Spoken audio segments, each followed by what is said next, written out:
Hello everyone and welcome to another hobby hangout.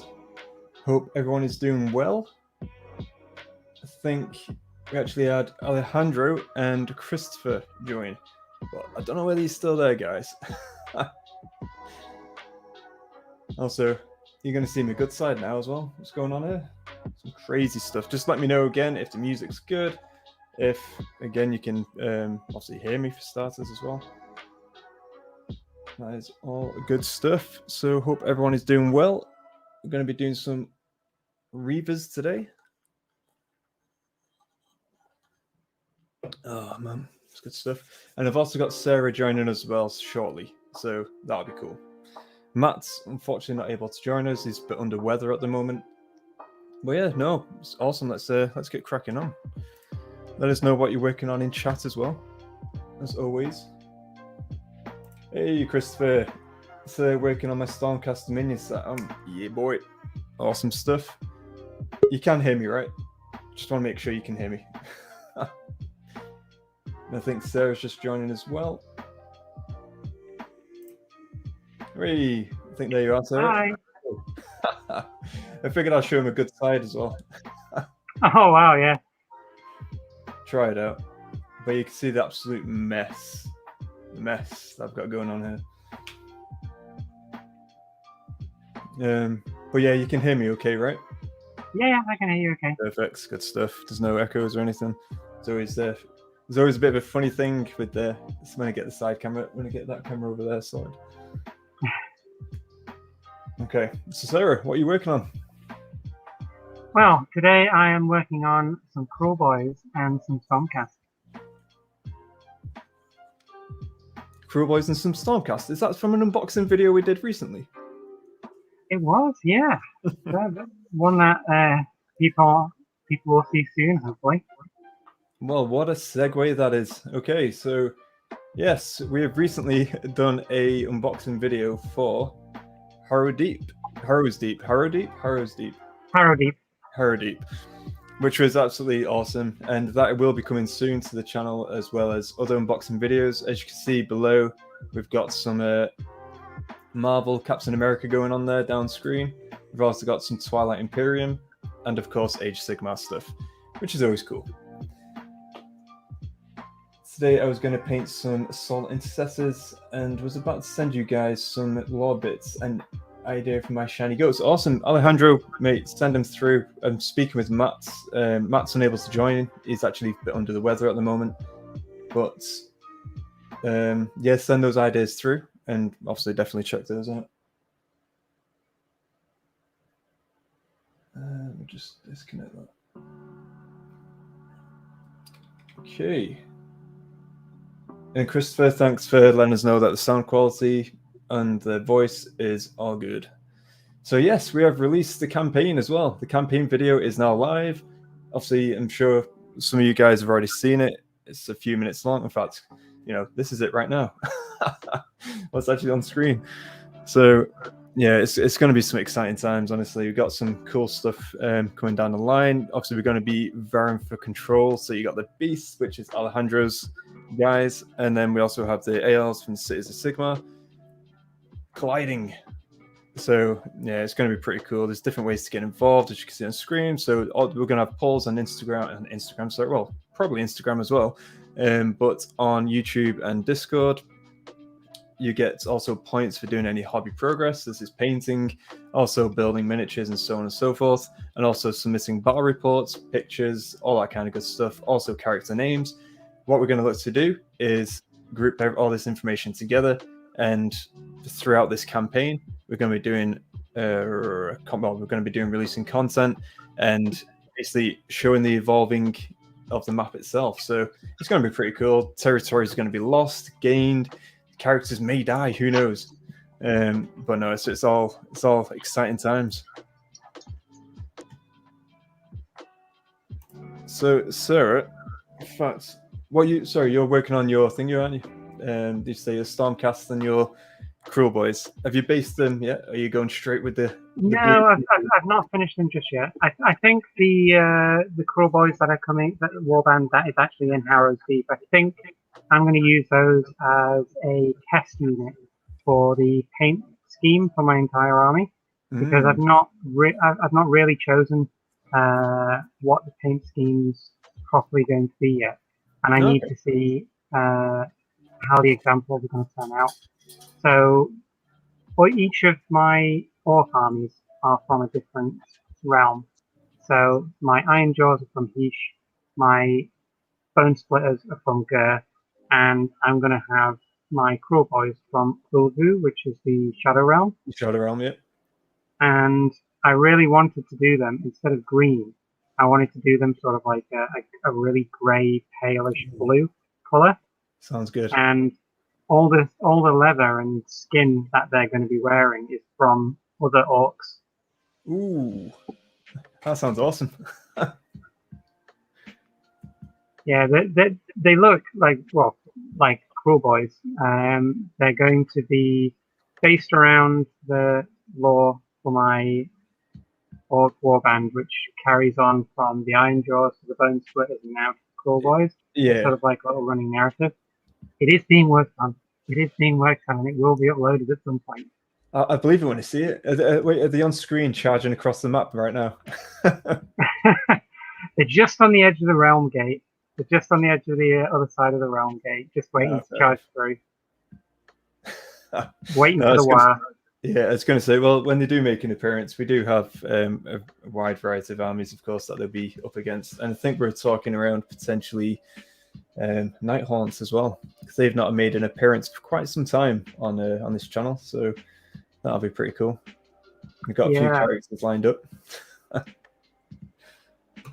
right, you know what? I've actually got all these Reavers, but you could probably see them on the desk here.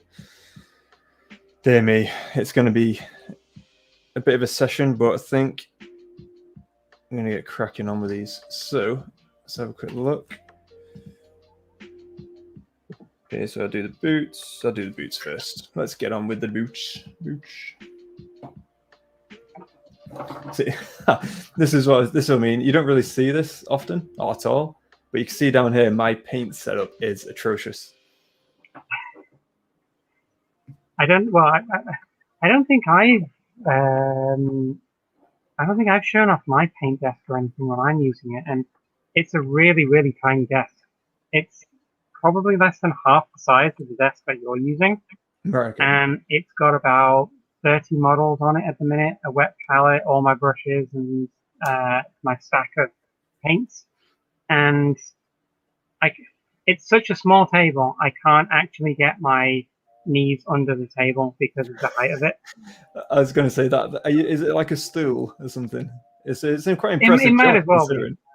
I've seen your miniatures, and considering your paint and build and everything on that, that's impressive. I know. I don't know how I've managed to survive painting at that thing for like 3 years. But the desk itself, it's kind of a sentimental thing because I bought it using some of the money that one of my late grandparents gave me. Ah, okay. So I don't really want to get rid of it. No, of course. And I get that. My painting room is very small, and it's the only area that I have remaining out of all of the stacks and stacks and stacks and stacks of boxes of Warhammer and board games and stuff. Yeah, we did discuss that. Yeah. In fact, what I've done today as well is I have managed to box up, obviously the X-Men Marvel that we unboxed as well. All the different tokens. I basically just boxed them all together in terms of separate them into different bags, should I say? It's just so it's a lot easier to pull out whatever it is you need, like I did with Twilight Imperium kind of thing. Yeah. So I decided to do that, and then and also works on a bit of the Twilight Imperium battle report that we did, and I've added a bit more of an intro, which is pretty cool. I think it's cool anyway. Christopher, let's have a look. My paint desk came from the Chaos Waste. Oh man, I don't know. Mine's probably destruction then, with the amount of chaos and not chaos, should I say, with the amount of carnage all over it. In all honesty, I have actually got these things from Crystal Fortress, these paint pods. So I need to actually build those. They're just sitting around doing nothing. I need to construct them and actually put the paint pots in there. That's obviously why I got it, but I've actually yet to do that. It's just a bit of time to get around, and got so many other things to do at this moment. Oh, tell me about it. This week for me is just, especially since I've been starting a new job and stuff, it's been super hectic. I can imagine. I also just bought a start collecting Gene Stealer Cults. Ooh, very cool. Oh, really? You know a bit more about those guys than me, I think, but because I don't really do 40K. Not really. Like, I'm hoping that the new book that's coming out for them is really going to make them a lot more interesting to play. Right. But I've honestly only ever played against Gene Stealer Cultists once, and other than like one-shotting one of my Leviathan dreadnoughts in combat, they just fell over and died. Right. And this was against Death Guard, by the way. Okay, so not I was going to say, we had not our the best advertising. 5+ shrugs to wounds. I think my good side's failing me. I said my good side's failing me. The picture's going. Hold on.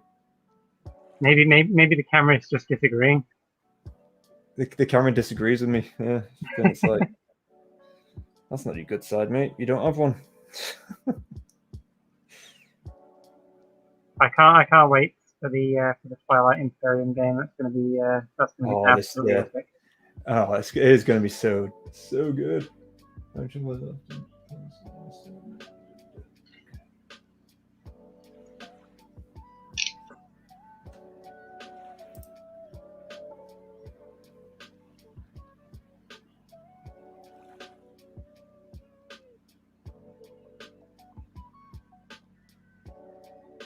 Is the good side camera gone?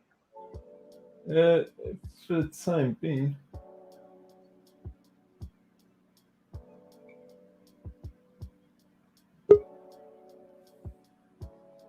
I think it's back. Hey, there you go. See how long it lasts. Yeah, the issue that I have with this room is the Wi-Fi connection isn't great up here. I have got an obviously with it connected to my PC, that's fine because obviously I've got like an extension and all that jazz. But when I use my phone, I use the router that I've got up here. It's like an extension, like I don't know what the hell you call it.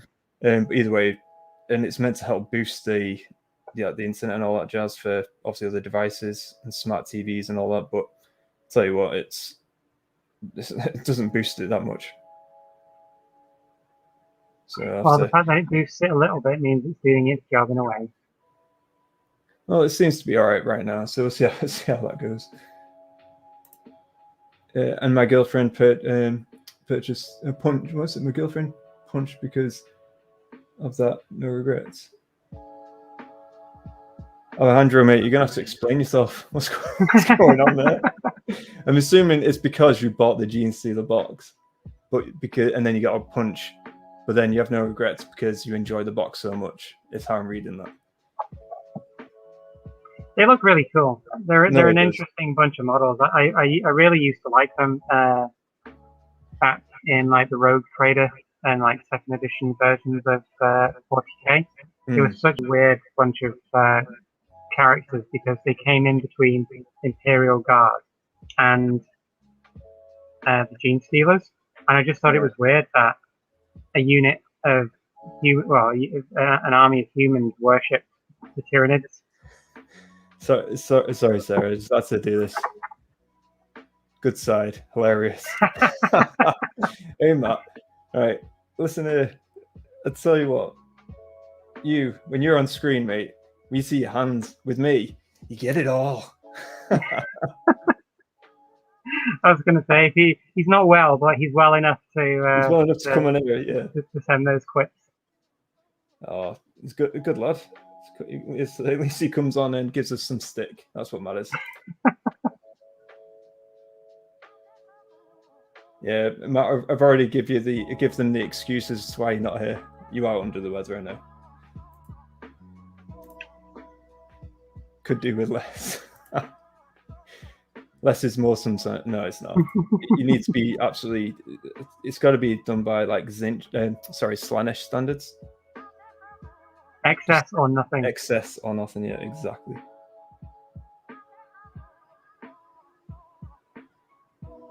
And speaking of chaos, I'm quite excited that they've now said that Maggotkin of Nurgle are going to be getting a new book as well. Yeah, you've got. Do you have an AOS? I know you have a 40k one, 40k army of It's Nurgle. 40k Nurgle demons, so right, okay. So you've got. I can use them with both. Yeah. Which was one of the reasons why I was tempted with demons. For one, was because I could use them in both AOS and 40k. Same with Be'lakor. I can use them in both. That's true. It's one of the reasons why, because if I was to ever get into demons, it would be Slaanesh anyway. And obviously, like the idea of using it in 40k too. But I think in 40k they're not really. In AOS they're not really that great, are they? I've heard anyway.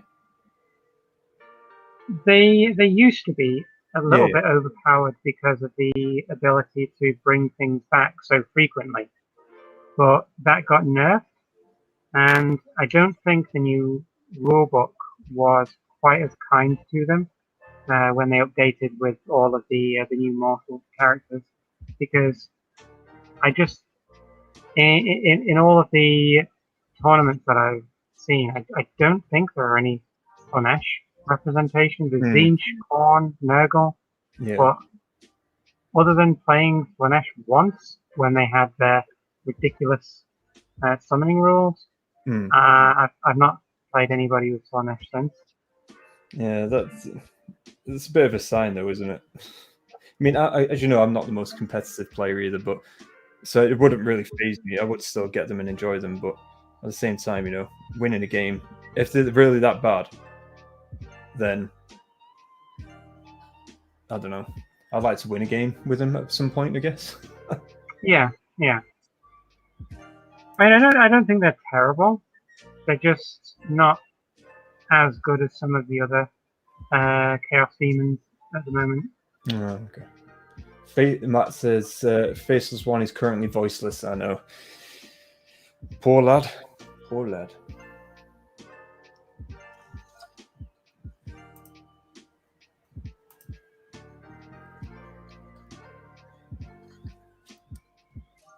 Alejandro, exactly that. I bought Gene Stealer box and she got. Oh,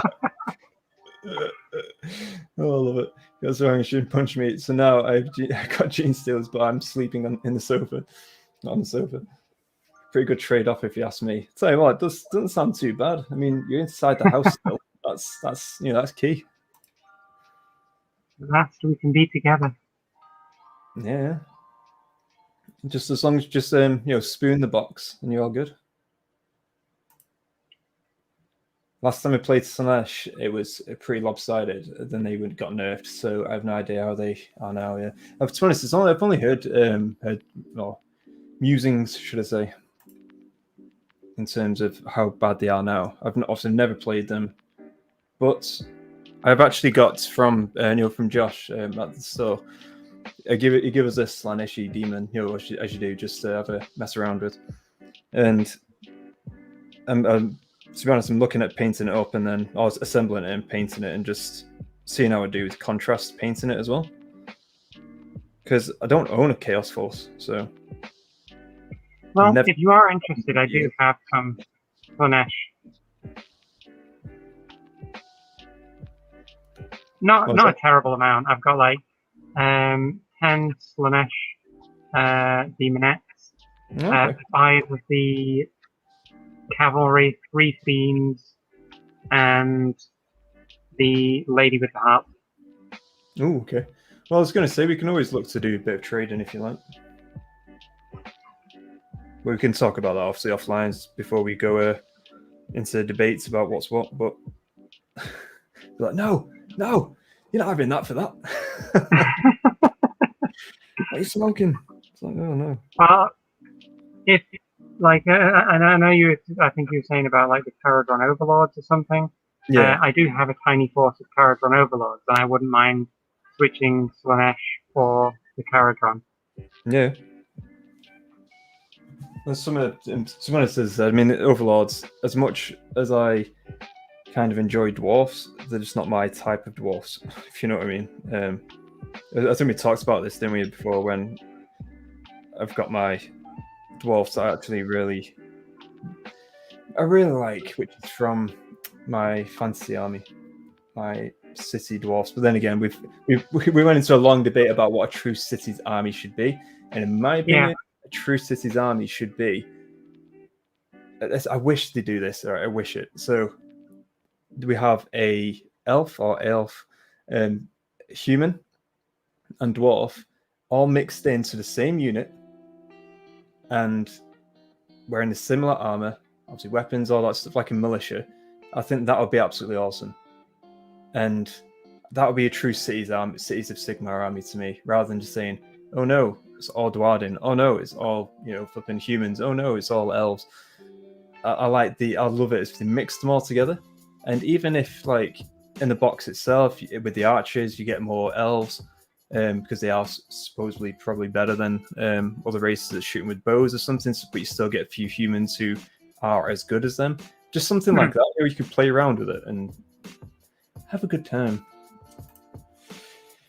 Hey, Alejandro, want to shoot me a message in Discord? I want to talk to you about the campaign kicking off. Yes, cool. Yes, the campaign is kicking off, and that will be the 20th of November is when with first post we're going to look to put on Discord and YouTube. And YouTube community tab. Sure, I was just about to send you guys some bits of lot. Yeah. Cheers, Alejandro. Spezia, poet. Hey, good souls.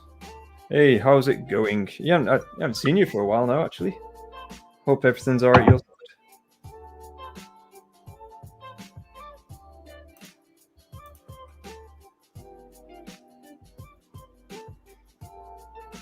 Yeah, so do you know what faction you're going to play at for Twilight Imperium?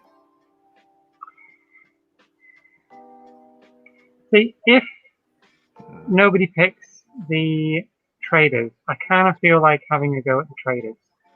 Oh, okay. Because so far, of something. I enjoy armies that have decent synergies and interesting abilities. Yeah. Rather than being an aggressive faction. Something that if I can get a lot of money, I can then boost a lot of trade. I can build a lot of things pretty quick. There's just lots of different routes that you can go down with it. To be honest, there is a lot of factions which have very cool and unique styles of play in that sense. So there are a lot of I think there's one of them which is obviously you saw the what the hell are they called now?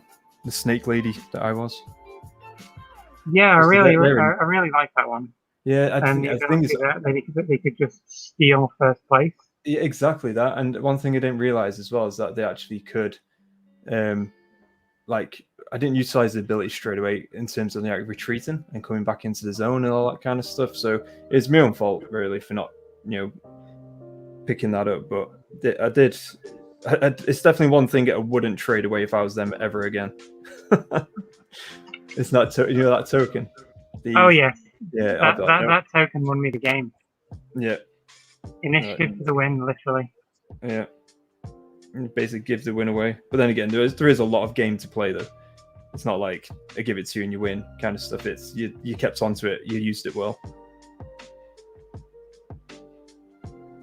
Although I did use it, not knowing how powerful it was at the time. Oh, none of us. I give it away without knowing how powerful it was. It's only when we came to a draw and was like, so who actually wins this? And then we found out that it's initiative order. All balls. Yeah. Oh, I've got Megator Rex. That shouldn't make too much of a problem. Oh wait, hang on a second. Oh, exactly. So, Cedar, hey, welcome. Totally agree on the mixed races for mixed race cities units. Yeah, it would be so much better, right?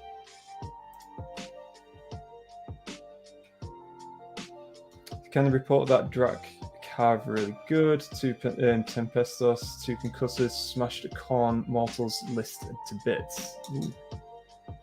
I think Matt will be pretty happy with that. I mean, his Stormcast, well, then again, he actually has a corn army as well, so I think he might be split.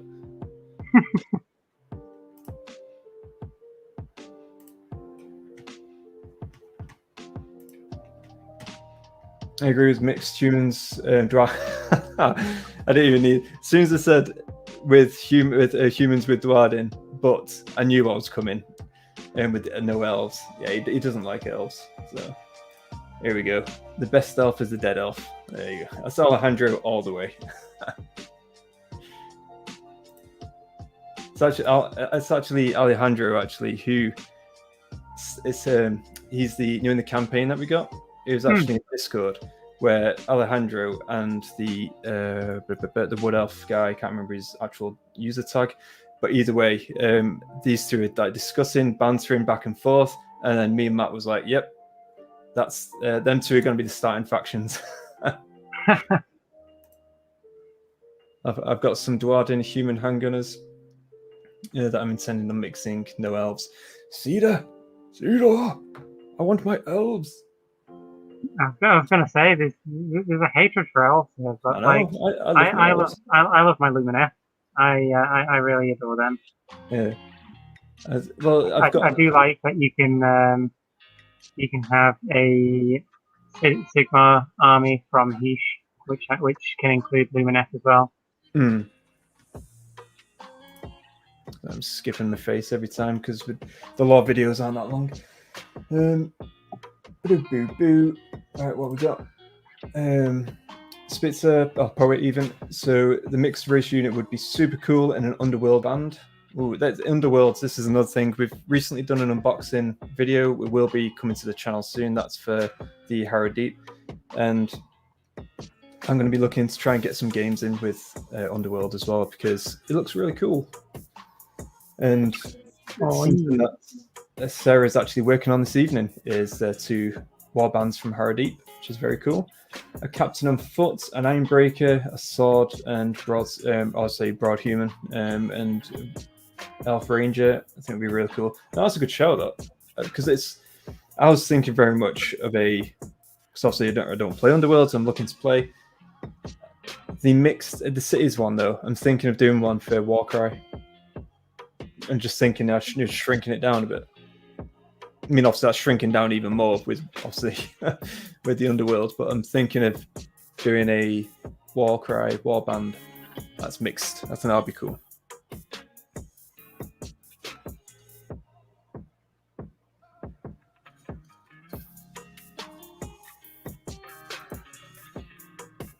Draco Fulminators all the way nowadays, I think.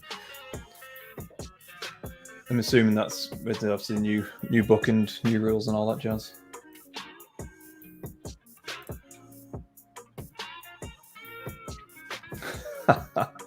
Alejandro, you have my blessing then.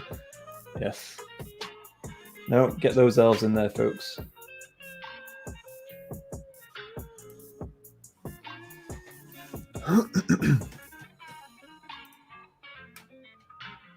So they can do damage, but let me just go back with this. So they could do damage, but Tempestos are more consistent. But if you run 4 Fulminators, you are likely to melt enough to consistently get charged. Okay. Oh, to be honest, a lot of that is gobbledygook to me because I don't play Stormcast. So all I know is Stormcast need to be slain. Oh yeah, and my orcs heartily agree with that. Oh yes, very much so.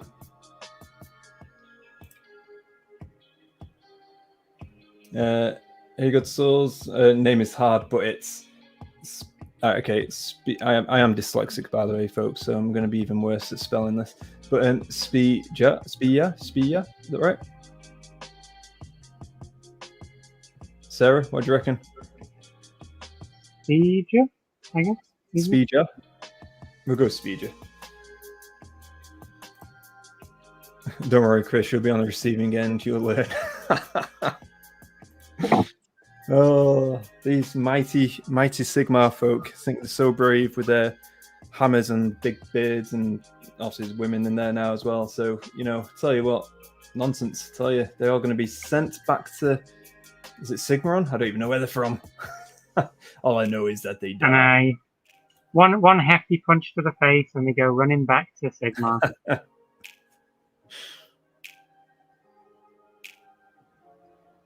No, but it'd be interesting doing a Chaos Army. I've not actually ever done a Chaos Army. The closest I've got was probably about 15 years ago with a Beastmen army. And what I did was, but the thing is though, I didn't actually build. I bought a box and then never assembled it. So yeah. They're interesting. I think Chaos is a very, very interesting set of factions. Not so much with the Skaven, but the demon aspects of it. There's so much you can do.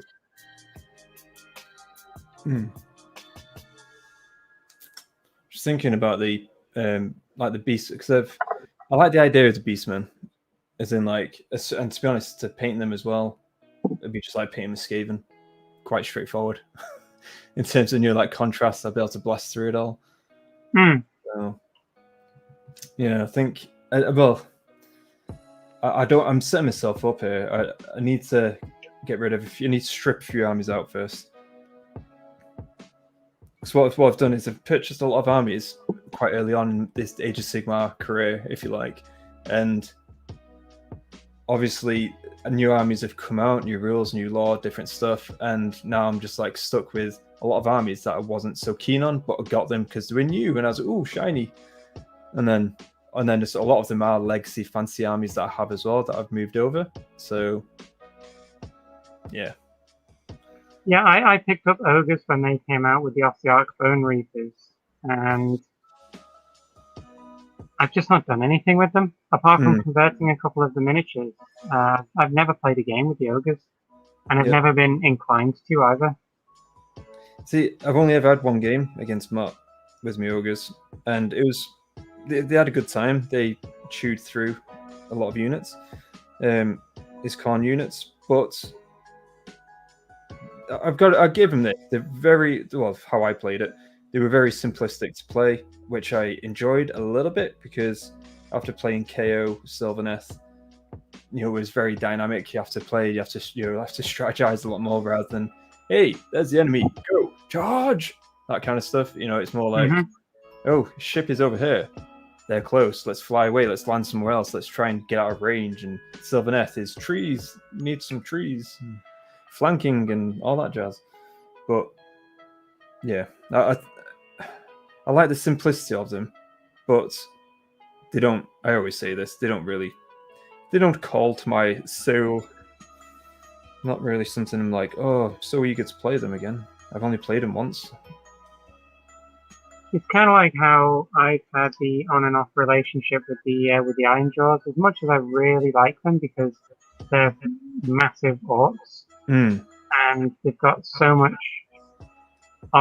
options for customizing them, especially with the bits that you can get in the boxes for the models.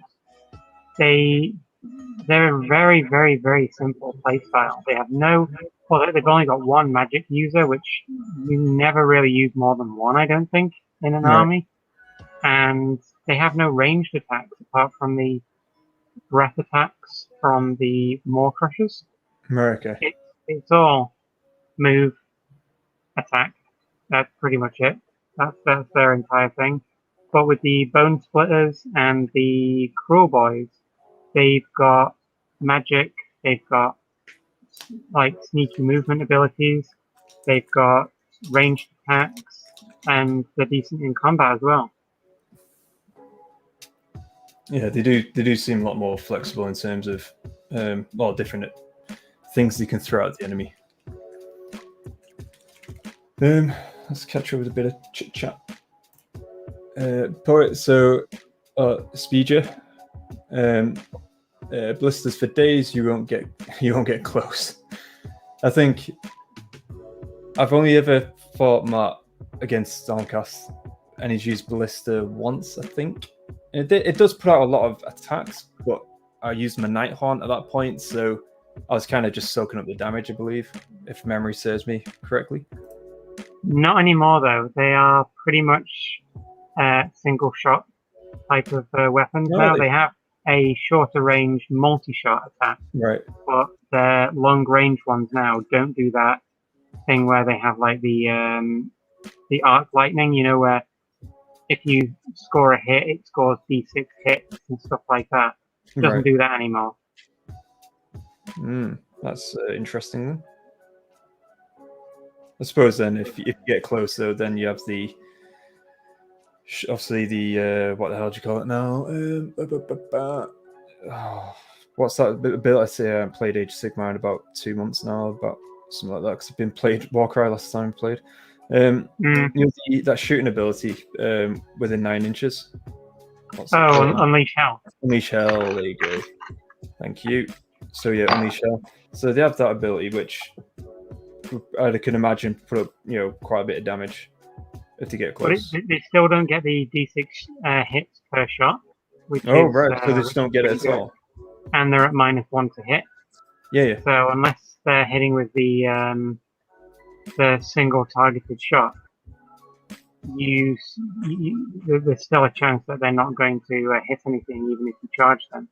And against the likes of my Iron Jaws, where I can put everything into one battalion in one drop, unless you're going for one drop, or you're only going for one ballista, then I will probably get turn 1. Right. I will be in your face turn 1, and that ballista will be gone. Yeah, I can imagine. I've got a set of Blood Bowl Elves that I kit bashed with the Skitarii rifles. Ooh, Cedar, if you put those in Discord, mate, because I don't know whether I've seen those. Sounds cool, though.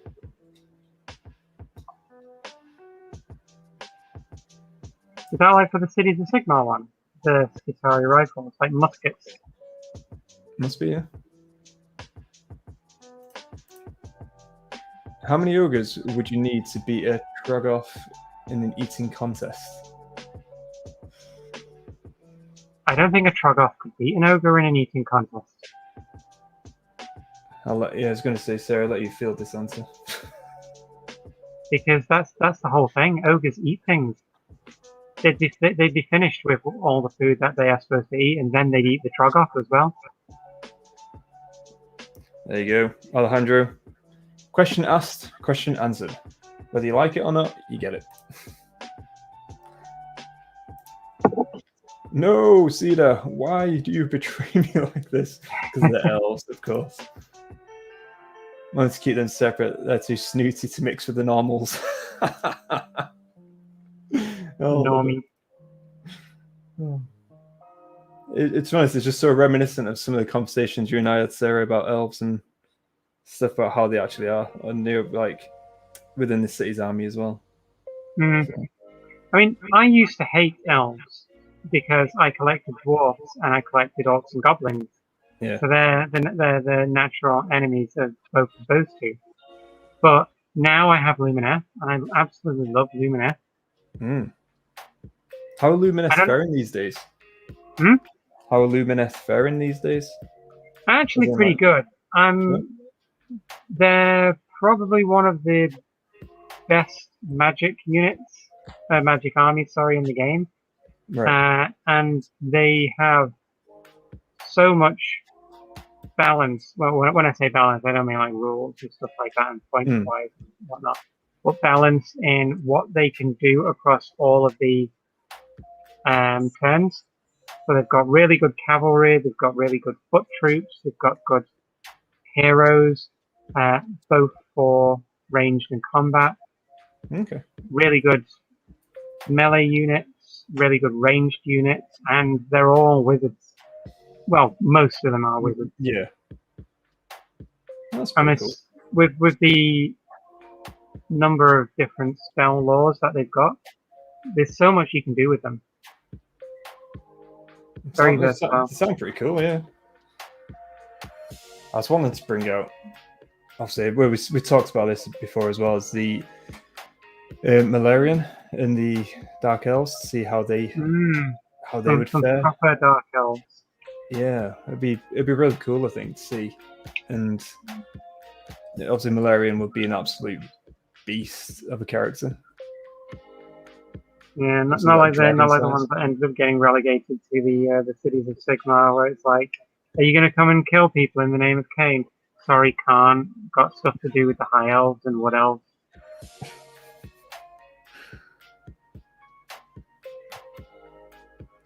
I'll tell you what, Wood Elves, though, that's another one I wouldn't mind seeing coming back. Because of the Sylvaneth, I wouldn't mind having some, I know the Wanderers now, but even if it's not the exact, Wood Elves, although I would like to see that, I would like to see some sort of, like, better alliance than just the cities one.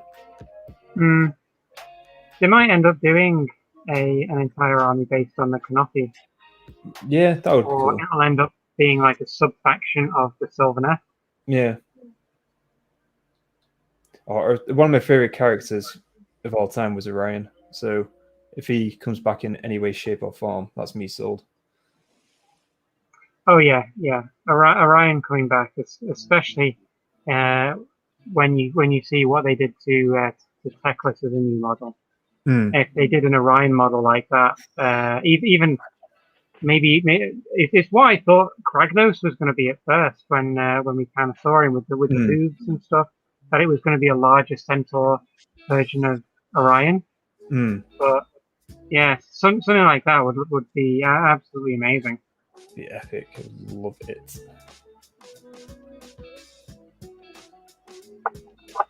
Come on, Games Workshop, you know you want to do it. Yeah.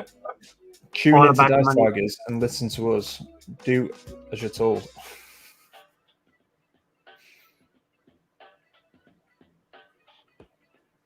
But no, sorry, go on. If they were going to, if you had the option to resurrect an army that isn't available now, Right. what would you bring back? Ooh, I'm torn between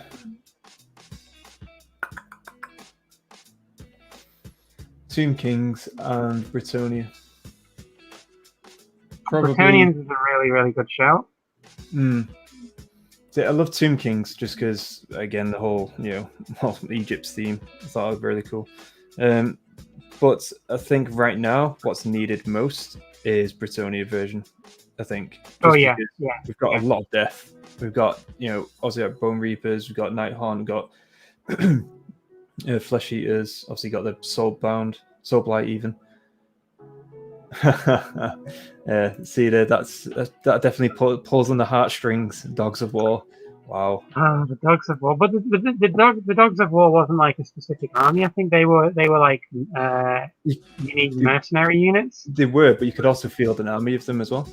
Oh, could you? Yeah, you could. Yeah. But yeah, I used to just have a individual units or.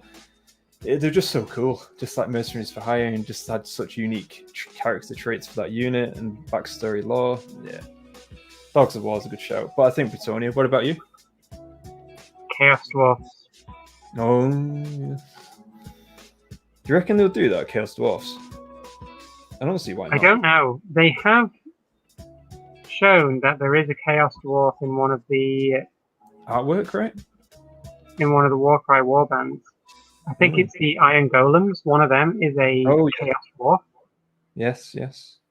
But I don't know whether they're just sort of like, just hand waving that away by saying it's a Dwarden that sides with like there's such small number or something, yeah. Yeah, like the Kanothi warband as well, that there's only a very small number of them floating around. But I'd really love some Chaos Dwarfs because they had, similar to like with the Lumineth, they had quite a lot of different types of units. You had ball centaurs, which you could use as like cavalry. They had the artillery weapons. They had like the blunderbuss. So it was basically like how you had the Dark Elves and the High Elves again, versus the normal dwarf. So whatever they had, the others had, but an evil version of it. Yeah.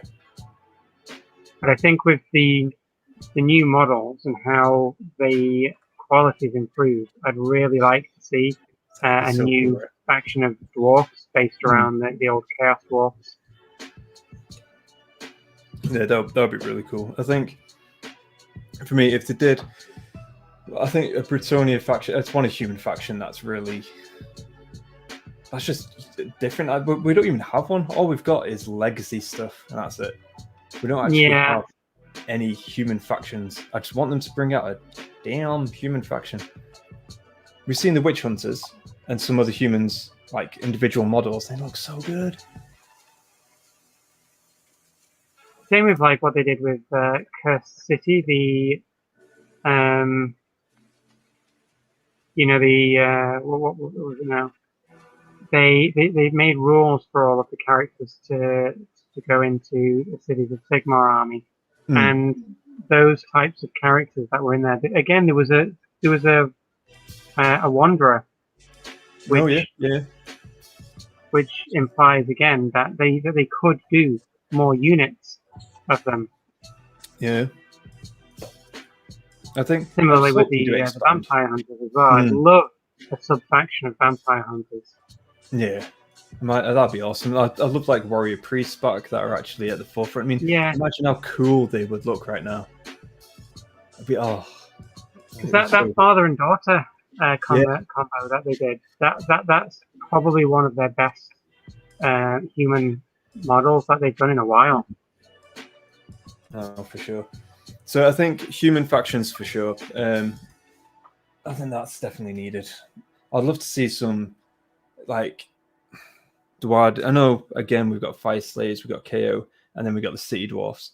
But I'd love to see actual true traditional Dwarden. As in like I just don't see why we don't. But I get it. We got historical. They're called the Dispossessed now, aren't they? Yeah. But I mean, they're not really dispossessed anymore. They've spread out everywhere, and now they're building, rebuilding, and everything like that. They're actually the ones building damn cities. Yeah, considering Kragnos now has been let out of his mountain, they can. It's like the beginning of the Hobbit. The dwarf are returning to the mountains. Exactly, that's what it should be. That's why I'm tempted to. We speak about everything, but as you know, but we ended up. I've got my old Dwarden army still that I'd love to get my hands on, in terms of like start painting up and get fully into the Dwarden side. That I actually, don't get me wrong, I love KO to an extent, whereby I think the ships are really cool. I'm just not the biggest fan of the lore. They do have the traditional KO folks as well, though, so it's not really that bad, I suppose. But yeah, I don't know. I just like in my head. I just love Lord of the Rings and stuff. I just love like the armor, the stubbornness, the grudges. I love the fantasy dwarf, so I love to see those guys back. Sorry, go on. Seeing some of the old characters as well, like I can't remember what his name was now. The king on the throne with the giant book of grudges. Yeah, Thorgrim. Yeah, he'll be awesome coming back. Or like for me, Ulrich Runolfsson. He's one of the dwarfs. He used to stand on top of the shield, and he had the team. Yeah. And putting some actual slayers in there, not just the fire slayers, but having the options of building like troll slayers and demon slayers. I loved that hierarchy that they had with the troll slayer, with all the slayers. Yeah. No, it was cool. Cedar, so they've implied the Chaos Dwarfs exist in the lore for the Cruel Boys with the hand grenades. Alright, okay. So does that mean what they've created these weapons for them? Is that what you're saying, Cedar? I think it's the explosives plus their hobgrots as well that have them, and hobgoblins were traditionally allied with Chaos Dwarfs. But the Cruel Boys themselves don't use explosives. Right. It's the Hobgrots that use them, and I think they are like Dwarden grenades that they've used. They're not ones that are made by the Hobgrots themselves, and they're not made by the Cool Boys. There's maybe longer hair. Skip past that. But it also makes you wonder whether or not, I mean, all the factions that have come out have had different names to what they were originally in fantasy. So I think Chaos Dwarfs is not necessarily going to imply that they're going to be under the Chaos faction banner. They could very well be allied with Destruction.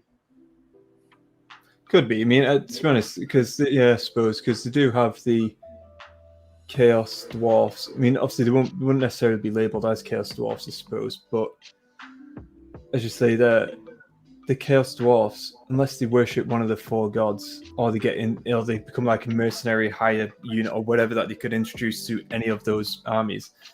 But then you'll have to include potentially Skaven as well, I suppose, because they're all Chaos factions, aren't they? So, but Skaven are always things that you could do a Chaos Dwarf army as well, but they don't. It depends on who they worship. When obviously Skaven, they've just got their god, and obviously now it's a Chaos god when it wasn't before. So yeah, I just want new Croxgo minis. Oh mate, yeah, Croxigors are so Lizardmen, good. Lizardmen, Seraphon. Seraphons need a whole new range.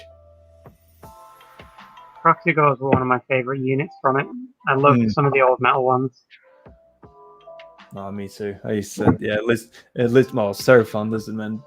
They were my very first faction I collected, and as in like army I collected when I was like 12 or something. And yeah, they were so good. Like I remember Lord Croak, Lord Mazundi, obviously Prophet of Thotek as well, a bunch of others, and they were all very cool. But it's a shame that the miniatures hasn't been updated, because it's funny. That's an army as well. I'm going to go on a tangent here with different armies that I'd love to get, but one thing that's stayed my hand or removed my hand away from my wallet with Seraphon. I mean, Lord Croak. I love Slime Age Priest. They're one of my favorite characters in all of the actual lore as well. But I can't have an army of outdated miniatures that I just don't. I don't mind if they're outdated. If if they're like 5 years old, 10 years old, but if they look good still, well, they haven't aged well. No. Like the cold ones, my word. It's like, they look like they're upset. Show some teeth. Like, I really like the old cold ones that what were they called now? The cold one. Dark Elves. Yeah, cold one nights. The Dark Elves, I really like them. But the new ones just look weird, like dragon raptors. Yeah, I'm not a big fan. I love the dinos. I think they look so. I mean, the dinos are great. I mean, I can't remember the damn names now, but yeah, I don't really have a problem with any of the like cosmetic aesthetic look or anything. It's just I don't know. It's just like the Croxigors. In fact, I need to have a quick look. But yeah, I haven't like Saurus Warriors. When was the last time they did Skinks? Has it been a while or something? I don't think they've done new Lizardmen since I've been collecting them, and that's been at least 3.5 years. Right. I saw this stuff with the Underworlds. Underworlds is a little bit different. They're the only new miniatures I've seen, kind of stuff. Yeah, they've released those as like new sculpts of existing types of miniatures, but you can't buy them to create units of them. Right.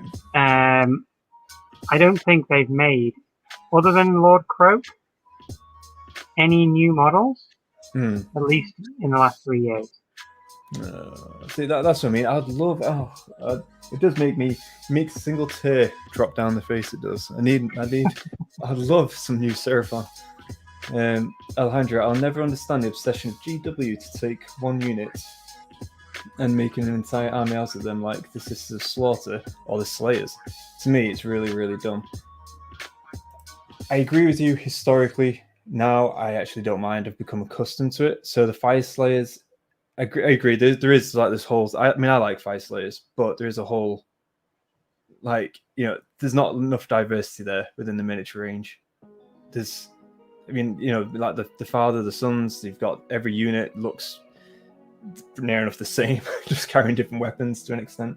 So yeah, I think if they had like variations, then yeah, I agree. I never liked the idea of all of them being separated for the Dwarden anyway. I've always liked the idea of, that's why bring out a Dwarden book with all of them in it and some new actual dispossessed, or not dispossessed, or whatever you want to call them now, because no doubt they should have homes by now. I mean, come on. It doesn't take that long. They've bloody created cities all over the realms. I'm sure they're able to go into a mountain and knock up a few columns. So yeah, just dig. Yeah, just get the miners on it. That's all you need to do. Sorry, the Hobgrots is what Cedar was saying. From mysterious evil short asses. Saurus Warriors still look okay, not great, but okay. Yeah, I agree. It's I think that they really do need to update that range. Well, Skaven's I think even if you look back at like some of the metal miniatures, the current miniatures don't look too far away from them still. Yeah, I was thinking as well. Skaven is another one. They've got so many metal models and dated models that. I mean, I'm still happy with the Clanrats, and they still look good. Storm Vermin, happy with those. Rat Ogres could probably do. I'm just looking at Rat Ogres could probably do with a slight update, but they're still, visually okay. Obviously, Storm Fiend's like new to an extent, or not new. They're about 6 years old now, aren't they? They came out during the end times. So, but they still hold true. They're still good, good sculpts. They just need to update a few of the metal models. It's shocking. Or do what they're doing with like Nurgle and stuff like that, and rebalance stuff so that units that you wouldn't normally use become more viable. Yeah, and make some extra units or some new models that fill in the gaps that that a lot of the other models just don't do. Yeah, no, I hear that. Christopher, Skaven definitely need new models. Yes. Oh, see what I did there? Yes. Yeah, Christopher, so which models would you like to see? Not like I can influence anything, but we are doing a wish list after all. Alejandro, a new Skaven versus Seraphon box set with some new sculpts for both of them would be sweet, and I 100% agree with that. That'd be awesome. Like what they did with the Slaves to Darkness, where the entire box set was all brand new models. Yep. Or even that, Skaven against the new Dispossessed, I say. Get the old rivalries going. Well, there's quite a lot of armies that really need new models. Like Khorne haven't had anything since like first edition? Yeah, they're on screen now. They still look okay though, I think. As in like not absolutely. I think there's some more that could be updated sooner, I reckon. Then what was it? Beasts of Chaos? I don't think Beasts of Chaos have got anything in a while either. They got a new warband again, but I'm not counting the stuff that comes from Underworld because they're just going through all the factions. That's it. Just going through all the factions, and then there you go. That's it. Christopher, Cities of Sigmar could do with new models. Also, see, this is what again you may not have heard, but earlier on. But yeah, me and Sarah were talking about the Cities of Sigmar, and I think personally, well, we both agreed, but it's that if we had a Cities of Sigmar which had Dwarden, Elves, humans in the same unit, and obviously wearing similar armor, like a militia of some sort. You had archers, you had a unit of hammers or whatever you want to do, but all mixed together. So they're standing side by side. That is an army I would buy in a heartbeat. I think that'd be just such an awesome army.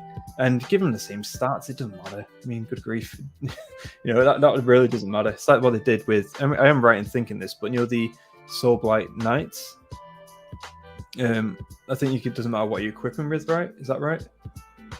Whether it's a lance or a sword or something like that, they have the same kind of weapon outload or something. I'm not too sure. I can't remember if it's those guys or some skeleton. I know it's something in Soulblight though, where it basically doesn't matter what weapon you equip them with, they have the same output, depending whether you charge with them or not. So I think something even doesn't really matter what type of Dwarden, human, elf, if they have the same stats. Obviously, you can tweak them here and there to accommodate some of the, make dwarves a bit tougher. So you could up the stats a little bit, or just to make them overall slightly complement each other, kind of stuff. I think that would be really cool. So then they won't be necessarily weak.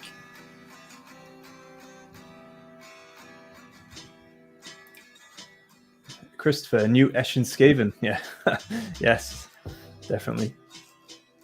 Were they the assassins? Yeah, exactly that. So like Night Runners. Can't remember the other names now, but yeah, the assassin guy. I've actually got some. I won't say converted at all. Well, converted a little bit. But the warband that you got for Skaven? Mm-hmm. Basically I've converted 2 of those by just like putting them on the like different scenery, and so it looks like assassins pretty much.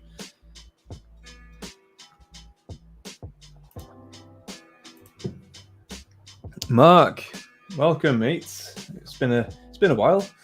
That is why you should stick to Nighthaunt. Great background, even though the death background is different. To be honest, Nighthaunt, you're talking to 2 Nighthaunt players here, so we're all good with the Nighthaunt. I honestly think that after which book was it? Textbook book, I think it was. The Bellacore one that had like a couple of extra sub factions for Nighthaunt, and that new. I can never remember what his name is now. Like Cruciatus. I don't know. I keep getting mixed up with the Harry Potter thing. I'll go with the Harry Potter thing. It sounds alright. Yeah. I can't even say it. Like I can't even attempt to try and say it because I just don't remember it. But the guy with who's on like a cross. Yeah. He's really, really good. I enjoy what he can do at the minute because he's got a ranged attack, where his ability is with the ranged attack that even if he scores a hit, he doesn't need to wound anybody. I think. No, I was going to say, to be honest, I know of him. I haven't seen his stats or anything yet because I don't know the model. It's one of the two. He either has to wound somebody or he just has to hit them with his ranged weapon. I think it's a wound that isn't saved. And if he does that, the 6-up feel no pain that the Nighthaunt normally get goes up to a 5-up within, I think, 12 inches of him.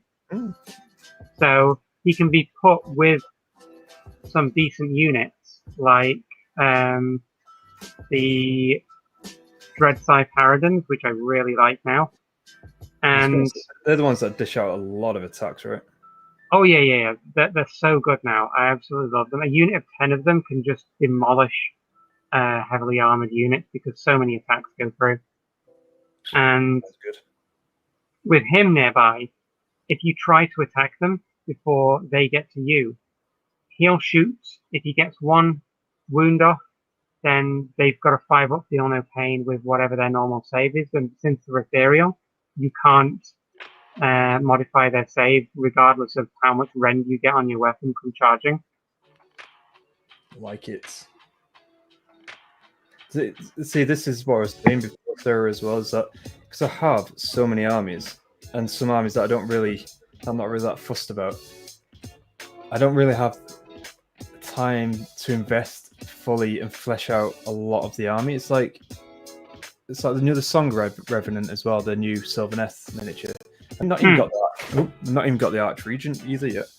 Sylvaneth, and that's not really through lack of trying. It's just because I've got so many other armies that I'm painting and working on that it's like down the pecking order kind of thing. So if it did a bit of a clean sweep, removed a few stuff, and then focused on some armies, then I'd be able to get like miniatures like that and actually just flesh out the army a lot more, which would be cool. Christopher, totally agree on mixed races together in cities. Yes. I would. Yes, That is an army I'll just, not just me, I think a lot of people would be interested in that. Again, like with Warcry, like I think, like somebody said before, they do that in Blood Bowl now. You can get mixed race Blood Bowl teams for that, where you've got dwarfs, elves, and humans together. Do you reckon, because we do have the Crusade thing coming up, don't we? So, the AOS Crusade, I can't remember what they're called now. Something Crusade. Have you heard about it? Which one? It's like a new army that's meant to be coming out. Something about something Crusade. No, I've not heard that one. No, I was going to say, because it was one that I was speaking to Josh about as well. And by the way, Josh is our GW guy. So it's one that I was speaking. Hold on.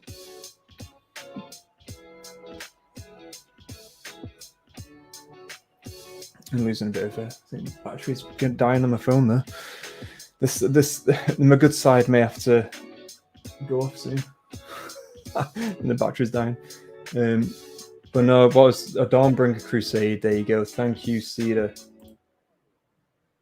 Dawnbringer Crusade. What's that for? So that's meant to be coming out. It's meant to be a new faction that's coming out for, I think it might be like a cities thing or something. So I'm hoping that when they do that, that will be a mixture of everything. That'll be awesome. Just gotta hope that Games Workshop listens to us. That'll be awesome if they did that. Let's have a look at the chat. So it was the Soulblight Knights. Yeah, so it was the Soulblight Knights who actually did that. And about it, Sarah, there's no echo, is there? I can't hear any. Perfect.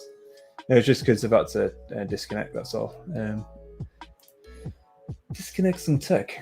Cruel Gas Cruciator. That's the one. Crawgrass Cruciator. I keep getting it mixed up with Cruciatus Curse and stuff, and I can never say it properly. Yeah, see the Dawnbringer. Cool. Have the Cruel Gas Cruciator with Harridans, Banshees, or Spirit Hosts, and just watch your armies splinter. Nice. Mm-hmm. I'm gonna have to get this mini. Yeah, it's really, really good. The Harridans now are such a good unit. I would easily take 2 units of 10 of those because they've got such good damage output and they're really fast. I may have to. I will be painting them a different color scheme. I'll probably see what I can do with contrast or like even some other blending technique. Unless I think I may have written it down somewhere. How I did my Nighthaunt is a while ago. Well, have you seen what my method is for painting them? No. It's literally just uncoated white, Nilax oxide, and then just a couple of dry brushes of white on top. And there you go, boom, white, Nighthaunt. Perfect. But is your whole army done that way? Yeah. Damn. See, that's my issue. I've painted my Nighthaunt 3 different stages, so they're kind of all different to an extent. Not all of them, but like, yeah, they are different. And like we did at the beginning of the of the show, that is a nice segue for me to say that if you are interested in having a look at my Nighthaunt, they're going to be in the Armies on Parade in the Warrington Games Workshop store. Yeah, there you go. And then we will be taking pictures because I will be bringing my Idoneth and Sylvaneth too. I still haven't done that. I need to actually get the board out and to do it in a position where are you taking them in on Friday? I've already dropped mine off tonight. That was where I had to go. That's why I was slightly late. I might do it because I finish around 3:30 tomorrow, so I might drop it off and then it's just done. So I've got to get my wig cut. Tomorrow? Not tomorrow, Saturday. So obviously I don't want to rush in the morning, all that jazz. So yeah, that's that. Megatron, is with us. How are you, my friend? Mark, hey, who is with you tonight? Well, Mark, I shall tell you. So this Sarah is the newest member of Dice Sagas. Ta-da! The world. Yes, my jazz hands, which are going to be on everything. Yeah, pretty much. You'll see a face plastered everywhere. We will be updating, obviously, certain things here as well, and the banner at the back. So it is a very new appointment, but it's exciting times, and yeah, it's just we've got a lot of awesome content coming down the line that Sarah's going to be contributing to as well. It's going to be awesome, and we will be doing some sort of post as well on Instagram and Twitter, just to say FYI, guys. In fact, I'm going to do an overall welcome to everyone. So background of me, Matt, and then Sarah too. Just meet the team, if you like. Yeah, so I've sort of got my hands in everything. It's I play trading card games, I play board games, I play tabletop games like Warhammer and stuff, and I've been interested in Games Workshop for quite a while, so it all sort of mixes into what Dice Sagas is doing now, as well as what Christian's moving into with the board game side of things as well. Oh yeah, for sure. I mean, the board game side of stuff, it is still brand new to the channel, and we are expanding, exploring this, and I can't wait to get more stuff done. We've recently done some unboxing videos. We've got some Twilight Imperium videos. We're going to do some Marvel. We're going to do some X-Men Marvel United 2. We're going to do Aliens as well, which is going to be an Alien campaign. I can't wait to have a proper go of that. It's going to be like that. Beep, beep. Oh, shit. And maybe actually do it right this time, instead of going hey, I'm going to rush off and, oh my god, there's 3 aliens. We're going to be which basically, guys, in chat, what we did was, the basic horror film cliche where they separate. We go the separate visit. I know a good idea. Let's separate. Yeah, great idea. Let's separate. Yeah. And then we lost a pound. Yeah, we did. Wisebot. Wait a minute. Megatron, thank you for the follow on Twitch. Fine. Working on Necron HQ from the Imperium magazine. Ah, very cool. Ooh, which Necron HQ? Megatron. I love Megatron. He's my favorite Transformer. Christopher, welcome aboard, Sarah. Thank you kindly. Alejandro's back. I'll be back. There you go, Mark. Hi, Sarah. How are you? Or how are you? I am doing fine. I'm a little bit tired this week just because it's starting a new job and I'm having to commute to one of the cities, and I have to get up very early. And considering I've been working from home for the last year and a half, having to actually get up and start commuting early in the morning is making me very tired. Yep, I hear that. But I don't regret it. No, I still go out. I still went out for 2 times this week. Did all my CrossFit and stuff like that. Yeah, you're a lot fitter than me, to tell you that, because when I did go for a walk this morning, I put it on Instagram actually. I got up. I don't know why my mind just goes into overdrive, but at times. So basically, got up at 5:30, could not get back to sleep. So then I was like, you know what? Well, the wife ended up getting up around 6 anyway, because again, the commute that she does. So I was like, you know what? Right, let's get out of bed. Let's go for a walk. So I went for a walk, and it's dead, foggy, misty, whatever you want to call it, along the river as well. Put on my headphones, and I was like listening to The Fellowship, because I've only just started the audiobook of that, and I was like, oh, this is awesome. Let's just keep walking. And then he never came back. And Rambo, you Some say he's still walking today. Yeah, exactly. No, it's funny. I'm looking at and going on more walks. Might even do some. It depending how long I walk for. Might even go do some live stuff on Instagram as well. Whoever wants to join me for a morning walk. So we got Wise. I keep saying Wisebot. That's the bloody thing. Rambo, thank you for the sub on Twitch. Thank you very much.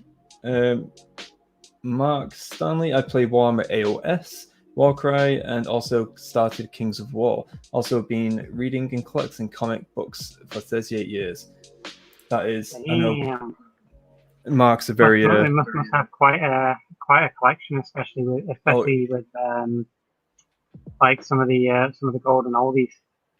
Oh yes, he's got seriously. When we were talking about like movies, and before we were talking about old TV series, and Mark was rattling them off, and I had to Google some of them. I was like, what? He's a living legend, that guy, Mark. Megatron, it's the one holding the double-barrel gun and has the cape on the arm. Ah, yeah, I really like that one. I think I've got 2 of them. I think that came in. Was it issue 1? But yeah, that's probably one of my favorite HQs next to the Skullfight Destroyer Lord. See, this is it's just a really cool looking Necron warrior. No, very true. And speaking of Necrons, I did get the starter set that I've not assembled or even started with yet. That's so as soon as I've done my Ideneth, I've got these Reavers and I've got 2 units of Eels, and then they're pretty much done for a decent sized army. There are still more stuff you can get, of course, which we'll do over time. But I do have some Necrons and Space Marines, and I do want to get the Tauern new the Kill Team box with the Tauern Sisters of Battle.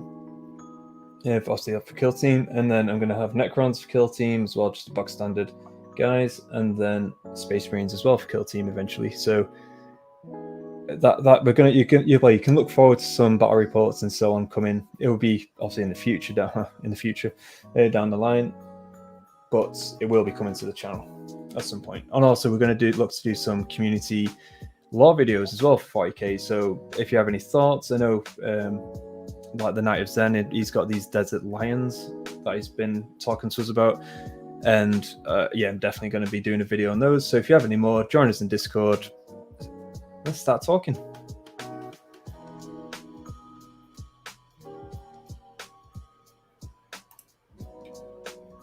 Oh yes, they're the emojis.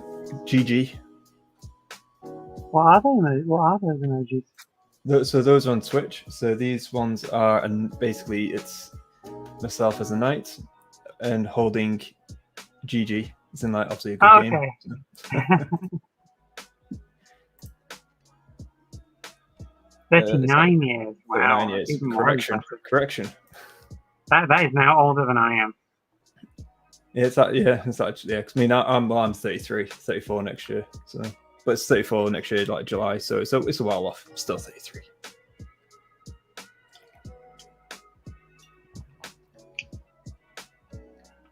I laugh aloud. The roads goes ever on and on. I've forgotten I've forgotten what work is after my back injury. I haven't been able to work 15 years. Oh, sorry to hear that, mate. Bloody hell. It's a really harsh thing. One of my friends injured his back as well, and he's also got like some problems with the ability to walk and stuff, and he's not been able to work since then. And yeah, it's not a pleasant situation to be in. No, not at all. I mean, to be honest, any health issues as well. I mean, I've got some that I've recently discovered this year, apparently. I've had all my life, but it's just they've only just come to light, and yeah, it's definitely some life-changing stuff as well. I mean, mine's more of a diet thing, but at the same time, it's big things like that can change your outlook on life and a lot of other things. Yeah, I mean, had you have known about it ages ago, you would, it would have been a big quality of life change. Very true. Rambo, thank you guys. Normally watch you guys on YouTube. Oh, legend. Another one. I'm just going to say, everyone in chat, legends. It's going to have to retitle everyone. Legend, legend, legend.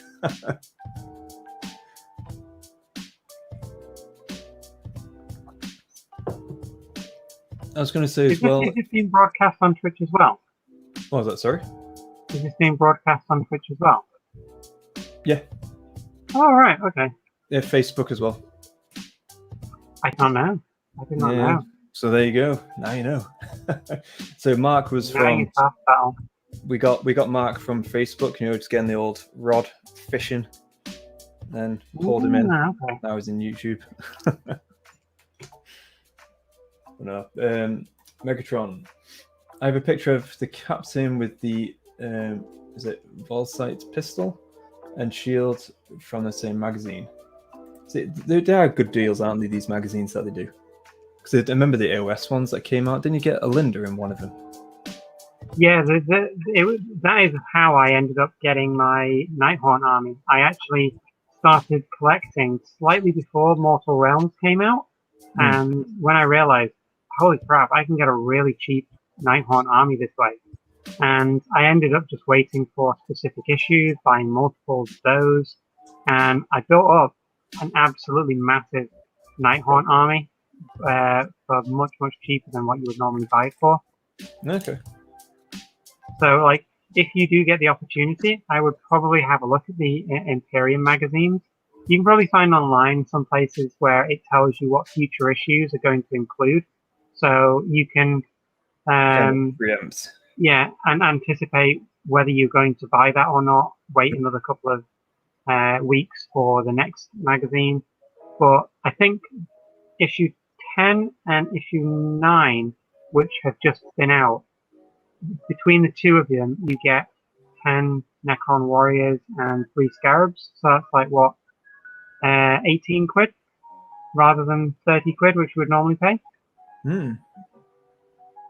That's really good. I mean, again, I did know about these deals, but not how good or what type of miniatures you get. I think I was far too late to the party, to be honest. I know you can buy some magazines or some issues from obviously certain vendors and stuff, but I think by the time I actually discovered it or knew about it, I think I would have my Nighthaunt army. Well, the Imperium one is relatively new, as it comes out each week, and it's only on, I think, issue 11 now. But just to have a look at like some of the issues, the first issue, which I think was $2.99, had a lieutenant, I think, with Storm Shield and the pistol that Megatron just mentioned, and it also has a Necron HQ as well. And I think issue 6, which was one of the ones I got, again $8.99, and it came with 3 aggressors, which are normally 15 quid. Oh, wow. They are the easy build ones, though, which only come with the flamers. But me being me, I decided to go out and search eBay, got some of the rocket pods that go on the back, and I'm still in the process of doing it. I'm cutting off the flamers and putting the front of bolters on there to make them look like bolt storm gauntlets. There you go. eBay it is. Got to do it. Because they're going in my Imperial Fist and Imperial Fist of Falls. Oh, sorry, I'm just catching up with chat right now as well. So, Mark saying, just showing my age. So, I've only just started my Warcry Catacomb scenery and then dropped the Red Harvest. How the Catacombs. Red Harvest look? Yeah, the Catacombs is a great box, though. Me and Matt have had one game of it so far, and I believe we got the rules right. But the miniatures that you get inside are really cool too. So yeah, this honestly, it's a great box that you got. I know, obviously, Red Harvest is obviously another great one, but 49 on Sunday. There you have it. 49 years young. Exactly that.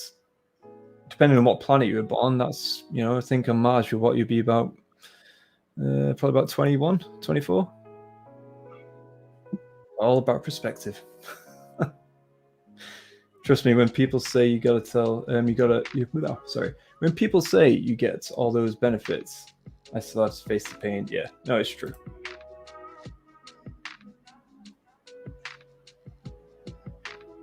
Matt stained us with his presence again.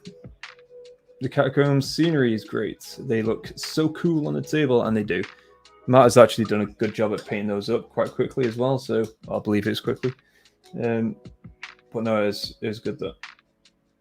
Thoroughly enjoyed that, Matt, even though I lost. Red Harvest is looking very tasty too, but similar to you, we only just started playing Catacombs. Yeah. I think since I didn't get Catacombs, the Red Harvest one does look a little bit more tempting to me. But like you were saying, once you've actually got the Warcry board set up and you've painted all of the terrain and you're playing with fully painted terrain, it makes such a difference to the aesthetic of the game. Oh yeah.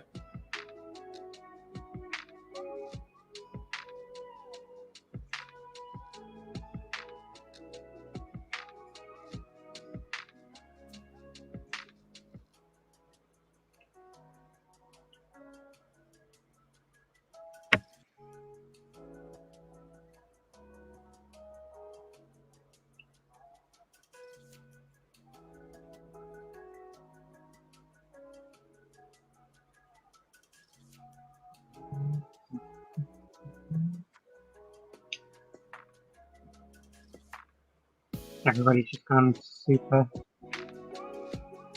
quiet and. What was that, sir? But everybody's just gone super quiet and. Oh no, it's concentration mode. Concentrating on removing the bits and pieces and painting. Oh yeah, no, I've just doing my. It's kind of a running thing. Remember when I was painting my ogres? Every time I streamed, I was painting pants, and lo and behold, I'm painting pants again. It's better than when I was painting the trolls and stuff like that, and I was constantly painting butts. Speaking of butts, that's what I was just doing then, but obviously, on an idea. Let me just catch you with a bit of chit chat. So, Mark, you got Lady Linda, Kurdos, and the mods send you in the Mortal Realms magazine. So that's really cool, and that is a miniature I love so much. Is Olinda. Although the audiobook, I wanted a bit more from it in that, because I was expecting. Again, I'm not going to going to say too much about it if obviously people aren't listening to it or plan on listening to it. But it's still decent, but I just wanted a bit more from that audiobook. They're great value. I got this less than prime for £17. Yeah, he came in like 2 issues, and yeah, 17 quid for him. It's insane value. Would like to see what I've done, or is that more allowed on here? Would you like to see what I've done? No, honestly, just put it in with. If you're not joined our Discord, there should be a link in the description below, and that goes obviously for everyone in chat as well. Just again, we've got all of our socials down there. If you want to obviously support the channel in any way, shape, or form, you can do. There is a Buy Me a Coffee link down there too. But if you want to show all your pictures, all that kind of good stuff, just put it in the Discord. And then what we tend to do on here as well is show them off. And one thing, after having quite a good and successful Halloween-themed video from the community, so these are submissions from the community like you guys, and obviously ourselves, I'm looking to do something similar again. So this is just, again, ideally it's going to be themed, or I'm just going to be like, all these miniatures have been done recently. How cool. Let's check them out. And then just do a video on that. Just again, showing obviously appreciation that obviously you guys are sharing your work with us, because we certainly love seeing it.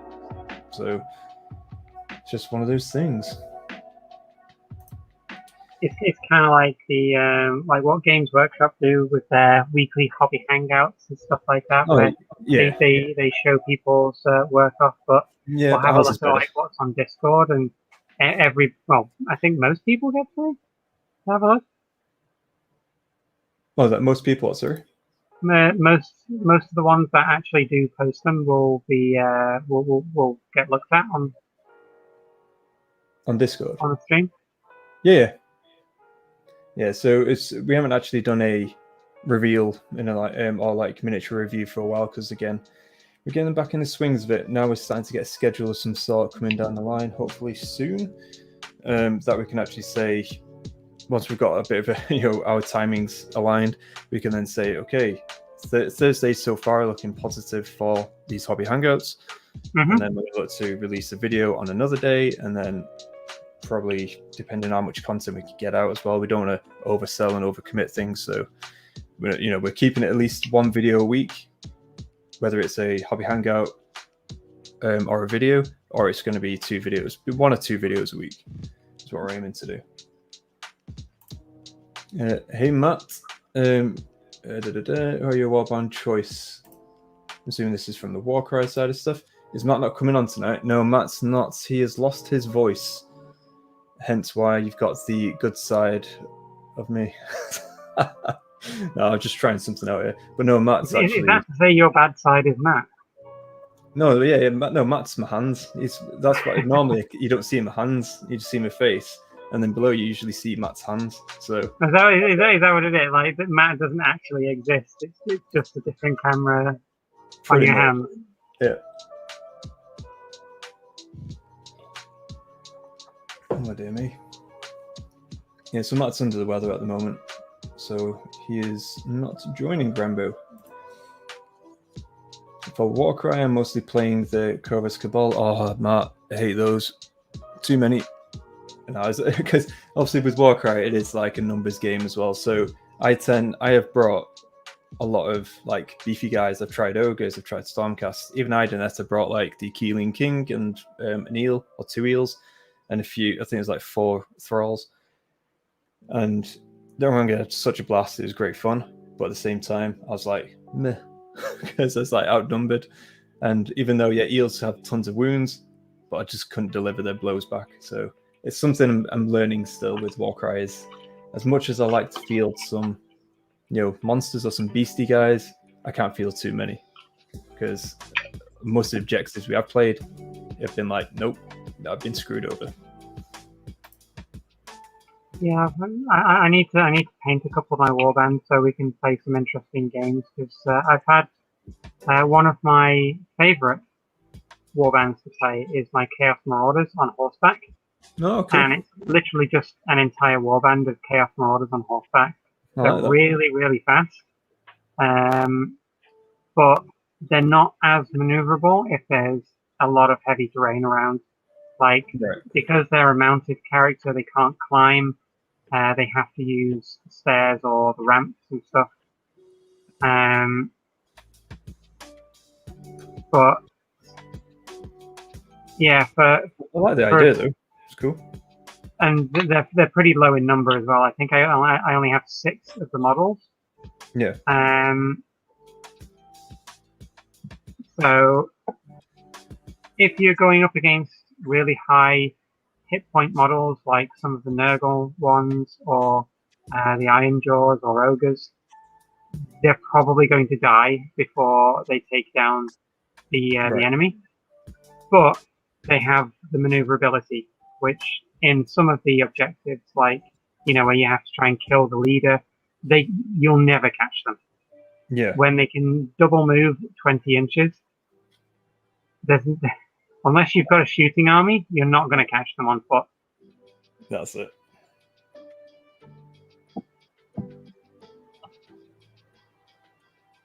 Although I do like my orcs. My Iron Jaws are really fun as well. Ooh. So using a wire and just sending them across the board so quick is just so fun. Just a bit. I can imagine that. I mean, to be honest, one of my favourite Warcry warbands was actually one. It's during lockdown. I did like a solo battle just to keep my rules kind of in my head and fresh kind of stuff. So I had a Sylvaneth, which was like a lot of dryads and stuff, and then against vampire count or vampires, and I had like skeletons, and that was just like a brawl. It was a good laugh. I enjoyed it anyway. So that was during lockdown, so there's no playing with other people. So, but it was still a good time, good laugh, and I enjoyed that just because with Sylvaneth, I do like using the Dryads, and although at that point I didn't actually have much else painted. But now, I would be interested to use them again, because now I've got Kurnoth Hunters as well. I'm pretty sure you can bring those, right? Which one, sorry? Kurnoth Hunters. They probably have done some rules for them. Yeah, I was going to say, I think I've got the book somewhere.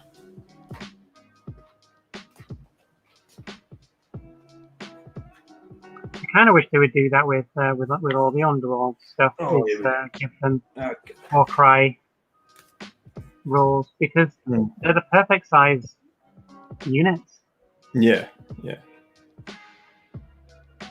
Okay, let's have a look.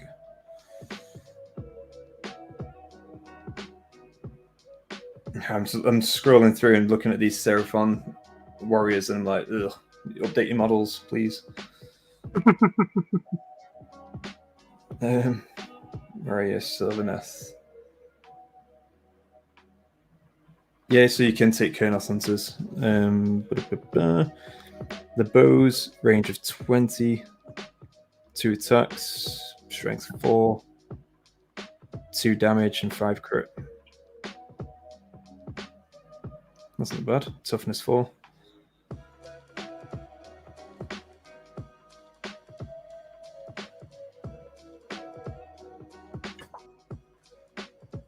Yeah, so now I've got a few stuff painted up. I won't mind trying these guys out. The Tree Revenants. Oh yeah, the Tree Revenants have the teleport ability as well, so that's pretty cool. That's handy. The Tree Revenants can teleport. Yeah, it's like one of their abilities. I think it's a double. What is it called? Oh no, it's a triple. Walk the Spirit Path. Remove this fighter from the battlefield and set them up anywhere on the battlefield floor more than 5 inches away from an enemy fighter. Wow, that's pretty good. And they're only 50 points, which ain't bad. The stats are kind of... I think movement abilities like that are really important in Warcry, especially when you have objectives where targets are going to potentially run away and be out of your normal range. To be able to get across the battlefield really quickly is really, really handy. Oh yeah. So I've painted my my Nighthaunt Warband. I'm getting the Legions of Nagash one next. I've decided of painting the Legion of Nagash with the colours of the Knights Templar. That's pretty cool. So what units are you thinking of the Legions of Nagash though? Because they've got quite a variety of stoof. And he's thinking, I'm assuming you're talking about Warcry Warband? The, what are they called now? The Sepulchral Guard? Yeah, which one, sorry? The Warcry Warband, the Legions of Nagash one. Oh, I don't know. I haven't touched him for a long time. Like everybody, when Curse City came out, were like, "Oh my god, look how amazing these skeletons are!" And then the Sepulchral Guard are going, "Are we just jokes to you?" Matt, so from the Red Harvest, I'm liking the classic Barbarian guys. Yes, Matt, that is a good shout. Might get a load of them to use as Marauders, since the old Marauders are pretty... Yeah, that's second person, literally today, who has said the same thing. But I love the old Marauders. I think they're still pretty cool. Nothing I wrong have with to like them because I have 40 of them. Nothing wrong with Devil's Advocate.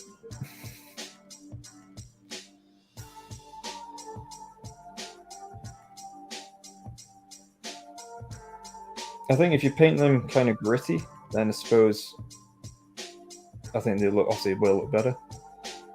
Because I think, they need a bit of dirt on there and all that stuff as well, so they look more, in my opinion, like a barbarian. So, because the GW ones are very clean cut, aren't they? So. That's my issue sometimes as well. It's like, when the Iron Jaws first came out, and the yellow armor was a total shock to the system. Yeah, considering that the Black Orcs traditionally had black and red and white. Yeah. That's what kind of I was like, whoa, what's this? What's going on? It didn't take long, cool. though, to sell me an Age of Sigmar to get back into it. The person in the Games Workshop store was like, I said, who are the Iron Jaws? Like, what are these ones? And they said, like, oh, they're like the next evolution of the Black Orcs. And I was like, is this an entire army or is it just this box set? Oh, it's an entire army. And I'm like, there's an entire army of Black Orcs. Like, sign me up.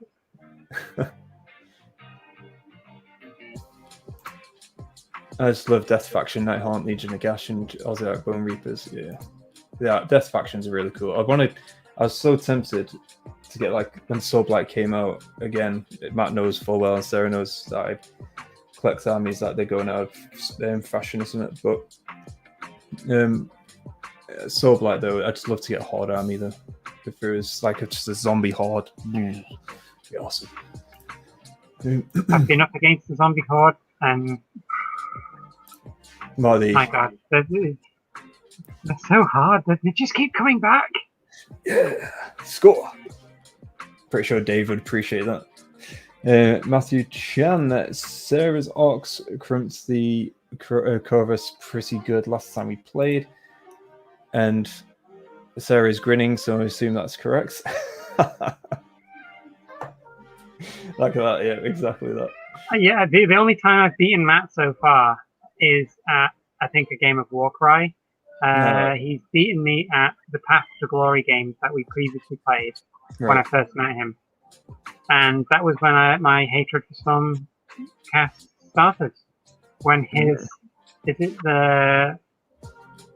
It's one of the knights that has, like, the falcon and the bow. It has the wings and stuff. I can't remember his name.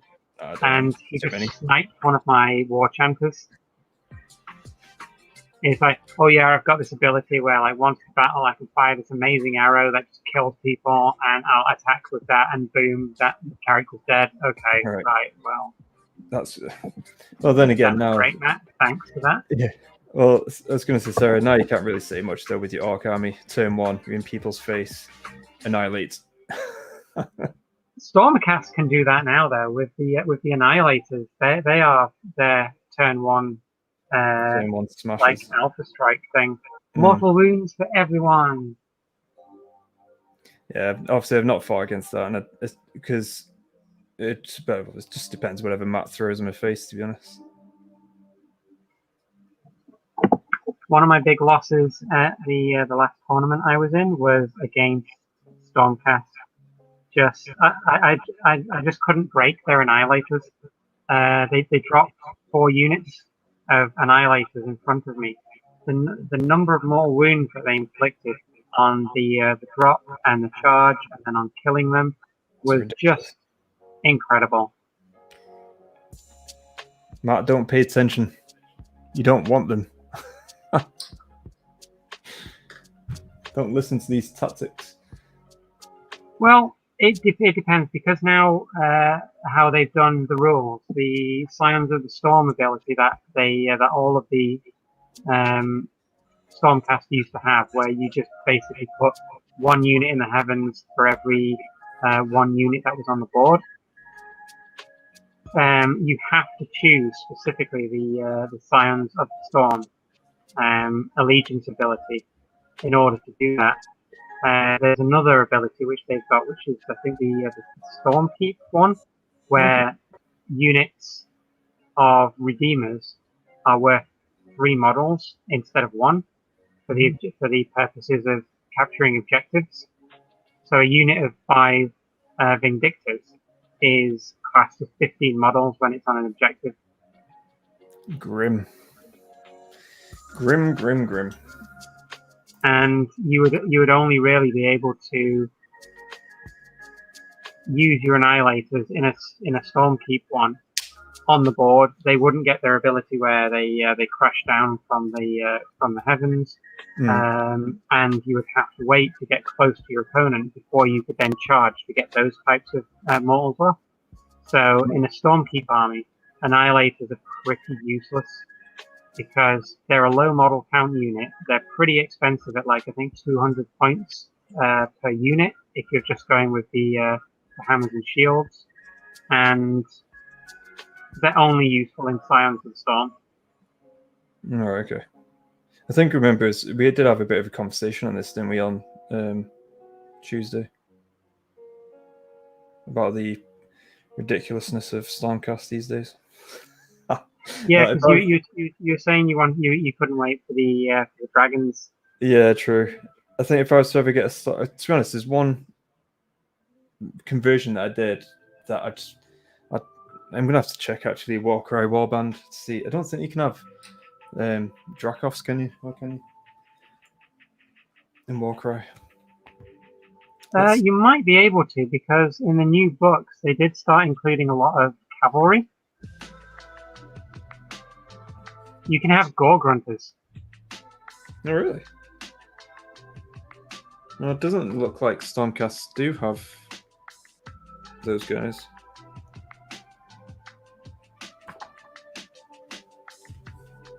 So far.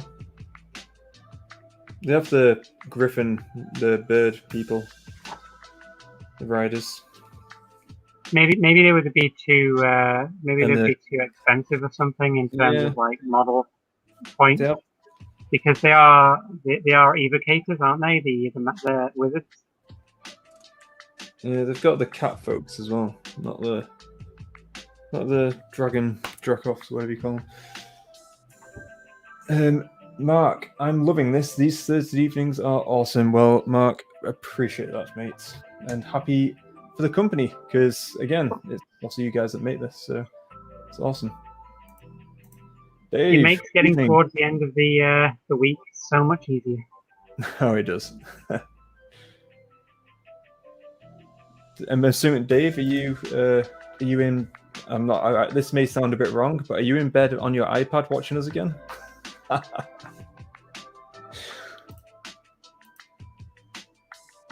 I'm looking at playing a Hex Wraith only Nighthorn Warband. I played cavalry-based AOS army. Hex Wraith, that's actually a good show, though. I've been interested what in their that. damage output is. I've got a bunch of Hex Wraiths as well. It's quite interesting to see. So I've got a unit of Hex Wraiths anyway, and I've used them quite often in AOS.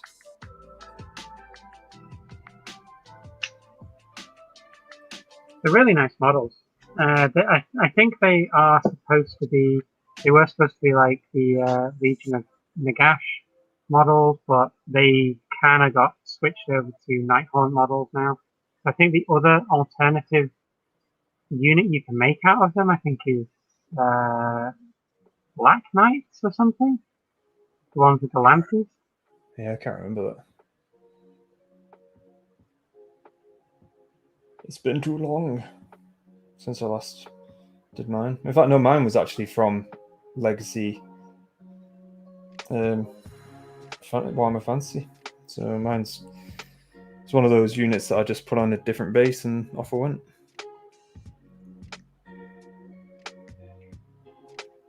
I don't know if I could do that with an army, having to rebase them all. No, it wasn't enjoyable.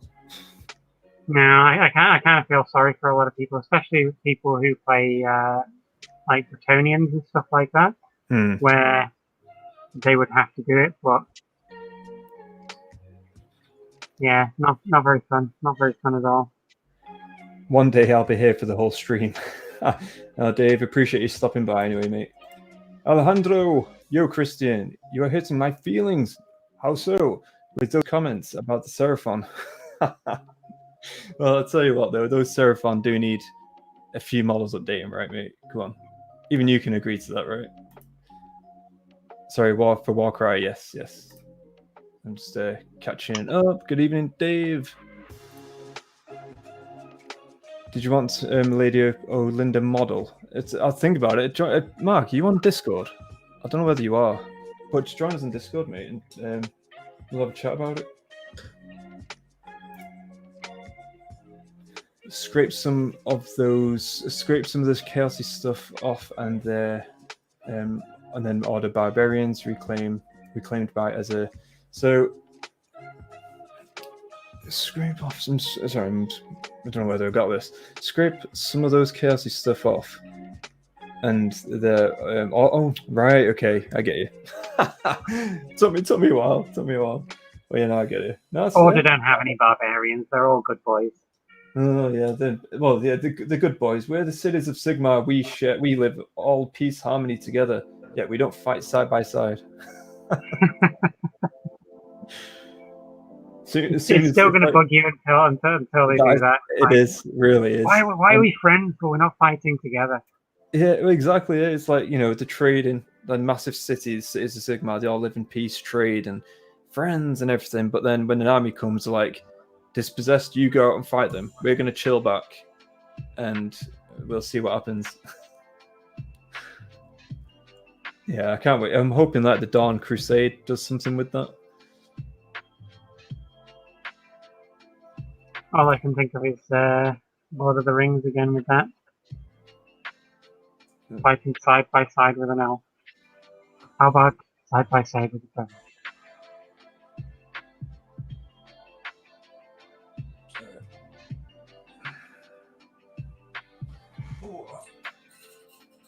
Just gonna quickly charge the phone.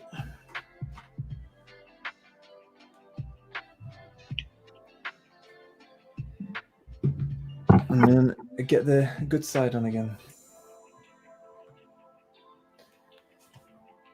Where was it up to in chat? So, Mark, yeah, Warcry, Death Guard mainly. Death Guard.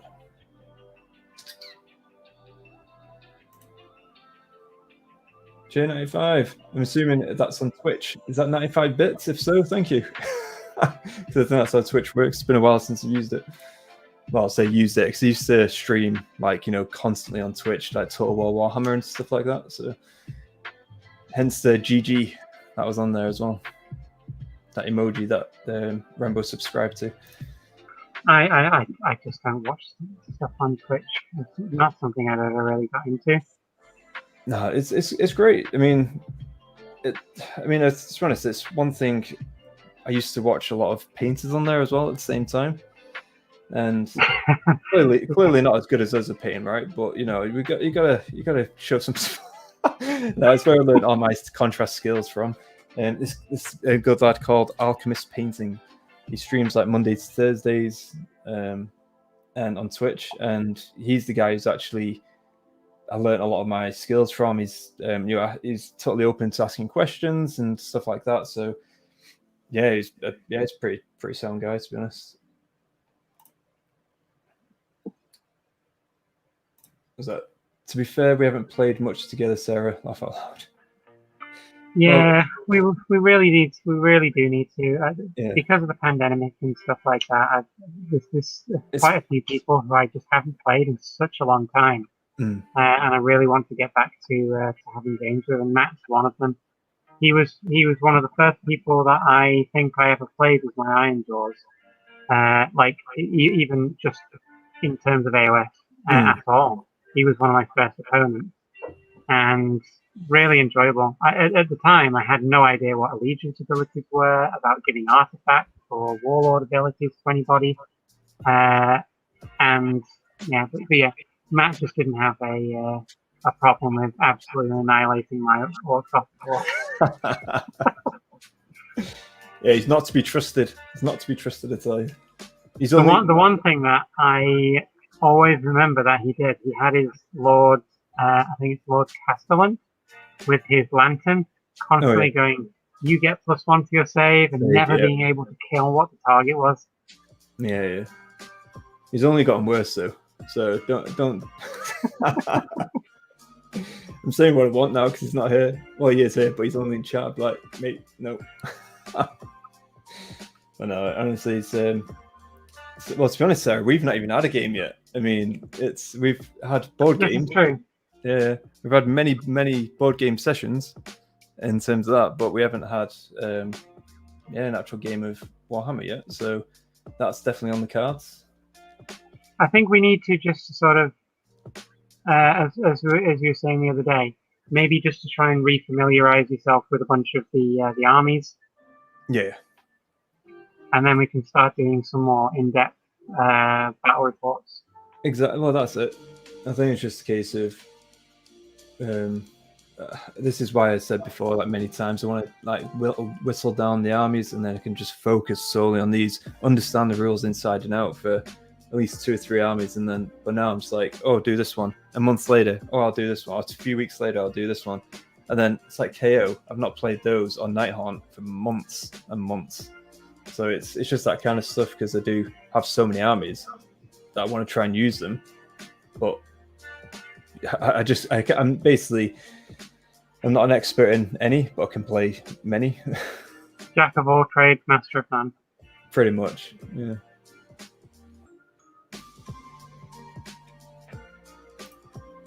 Matt's saying, oh, I forgot about that. That's literally the only time it works, I think. And that's the lantern thing. And it was all it took for me to have a complete grudge against those models forever. Good. Nobody likes Stormcast. So that's Mark. I'm still trying to find some of the older undead models. Which ones are you after? Because I'm not saying I have them, but I do know a lot of undead minis, and I think obviously eBay is always the place to go for, unless obviously Sarah, you know, or guys in chat if you know anything else, but obviously any other sites, but eBay is always a good shout. But yeah, I collected Vampire Count back in the day. Oh, so good. I want them to bring back the Red Duke and stuff like that. But obviously I know they won't, because that's, you know, that's not going to happen, but it would be cool. They'll probably bring out some like really interesting characters or something for the Vampire Counts, like that recent Vampire Lord model that they had for the Warhammer Day thing. That's a really nice model. Oh yeah. Oh, so Dave actually is I would say competitive player. So Dave actually won his last tournaments with his Soulblight. I like to say Soulblight, yes. So next tournament, I'll be running a 2K list and bringing Big Daddy Death for once. Oh wow! For my Stonecast, I'm running a full Paladin list, I think. Full Paladin list. So you're going to be running with some Annihilators and Paladins and stuff like that down there as well. I believe so. But whereabouts is Dave based? Whereabouts is Dave based? I'm not sure, to be honest, because we have actually talked about having a game at some point. Obviously, you know, I'm going to. I think I'm pretty sure it's next weekend. Just playing Liverpool to have to be in the mini tournament that they have. It's for beginners, but like I'm in no way an expert or anything like that, or like a heavily competitive player. You just want to go in and trance them. You're like, I'm a beginner. It's not even that. Like,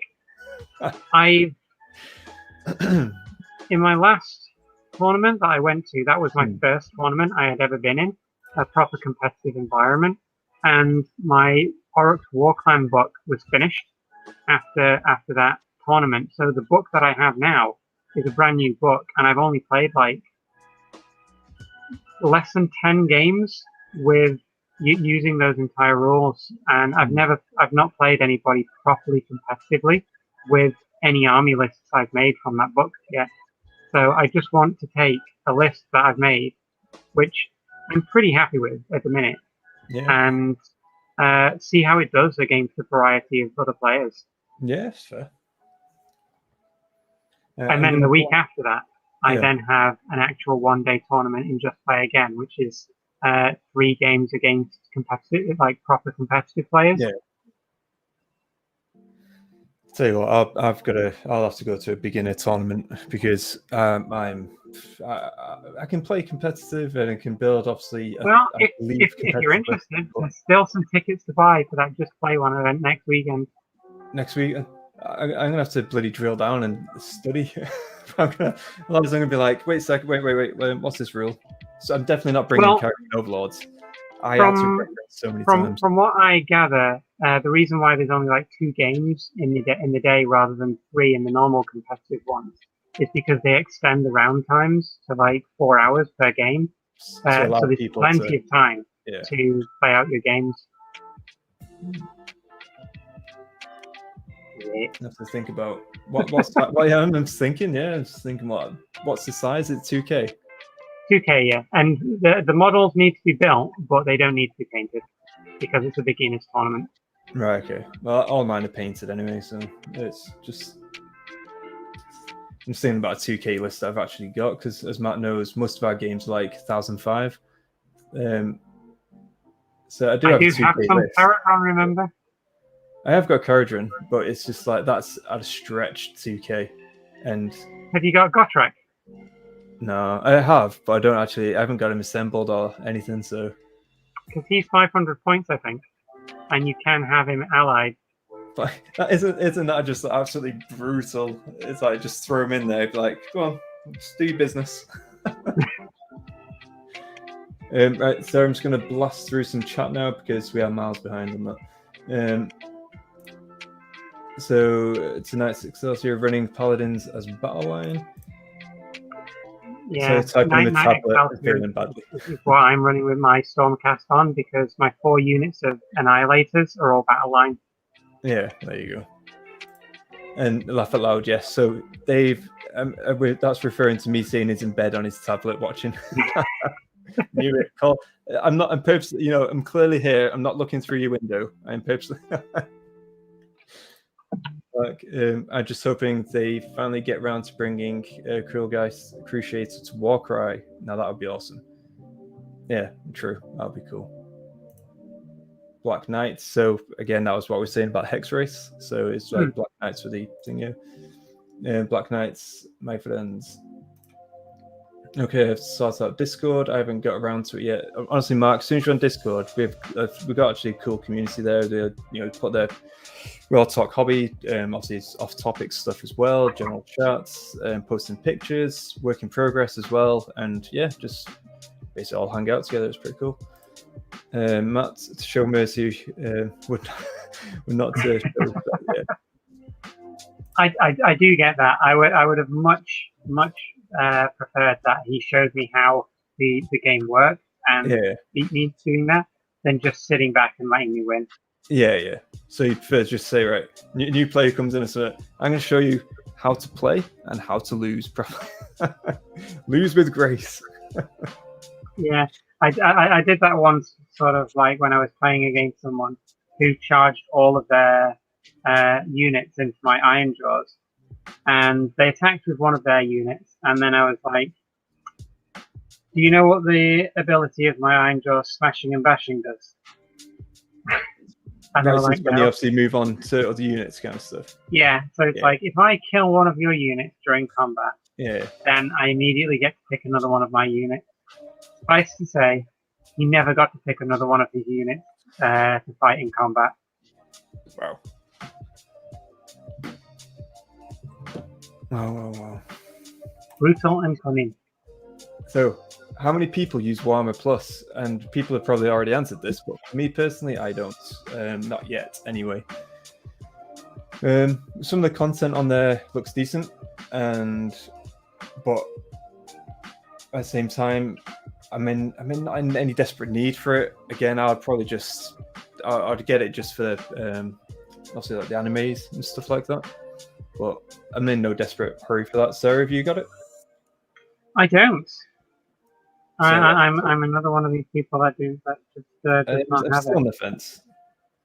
I'm not really interested in any of the animations because I'm not too interested in the lore. I do like the lore, but not enough to watch animations about it. Right. Okay. If there was like a film or something, I'd probably watch that.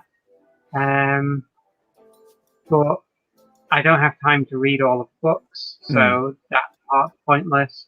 And similarly with the masterclass or the battle reports, I would probably just search YouTube. Yeah, that's fair. Then again, hearing you about your round 1 charge crushing everything, I'll asking for mercy from you. Yeah, I think that's what's going to happen next time you two meet. No mercy! Unleash the that's the thing, isn't it? Big how do you call it now? The ballistas aren't good enough anymore. Is that just what it is? Do they have a special name, or is it just called a blister? I can't remember. Let me get the book. Cedar saying he's not signed up he's not signed up to Warhammer Plus. Sounds like there's very little stuff yet, and that's Cedar. That's one of the reasons for me personally as well. It's just more content. Hey, Stonecast are cool. Yeah, neither of us. Oh no, in fact, Sarah is actually edging towards Stormcast, right? I've got an army.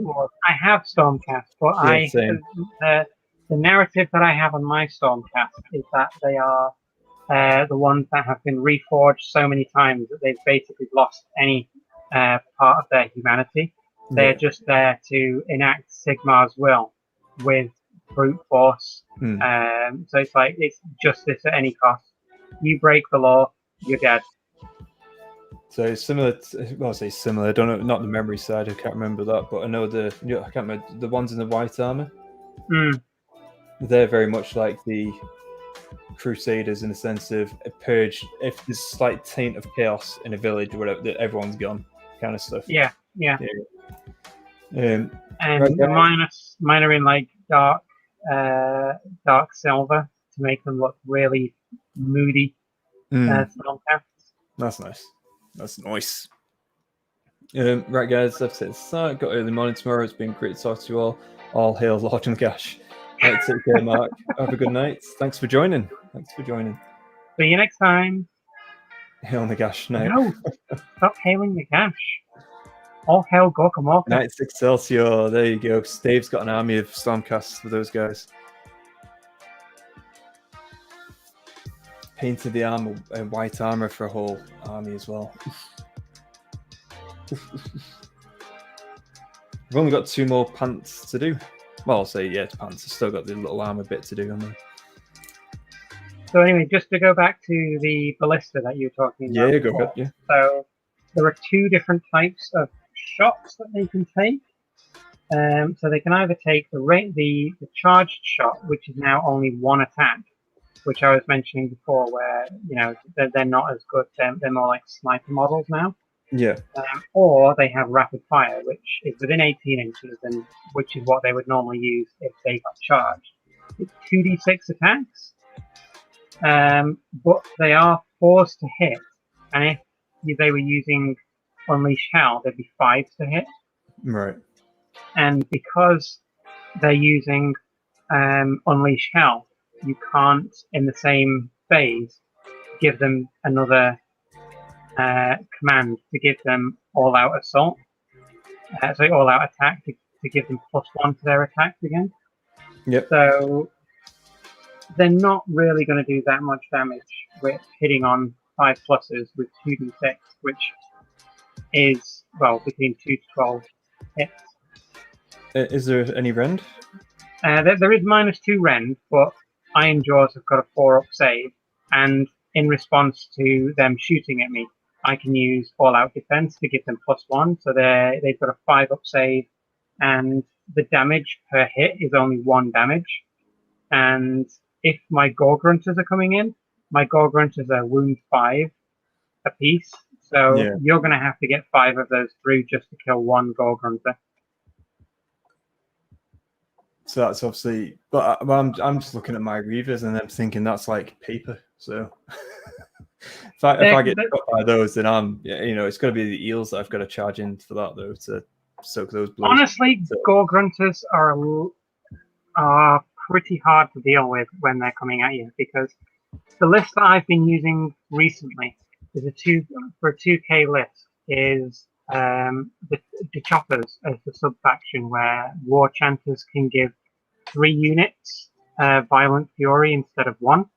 Okay. So I have 2 War Chanters, which means I can buff 6 units by +1 damage to all of their melee weapons. And I have a Mega Boss on Maw Crusher, a Rogue Idol, and 2 units of 6 Gore Grunters with Gore Hackers. And the Mega Boss on Maw Crusher can issue a single command to up to 3 units. So Mighty Destroyers, which in turn 1, if you're over 12 inches away from your opponent, you get to make a normal move in the hero phase. And I've also given the Mega Boss on Maw Crusher the mount trait Fasten, which means that in the hero phase, once the battle, they can make a normal move.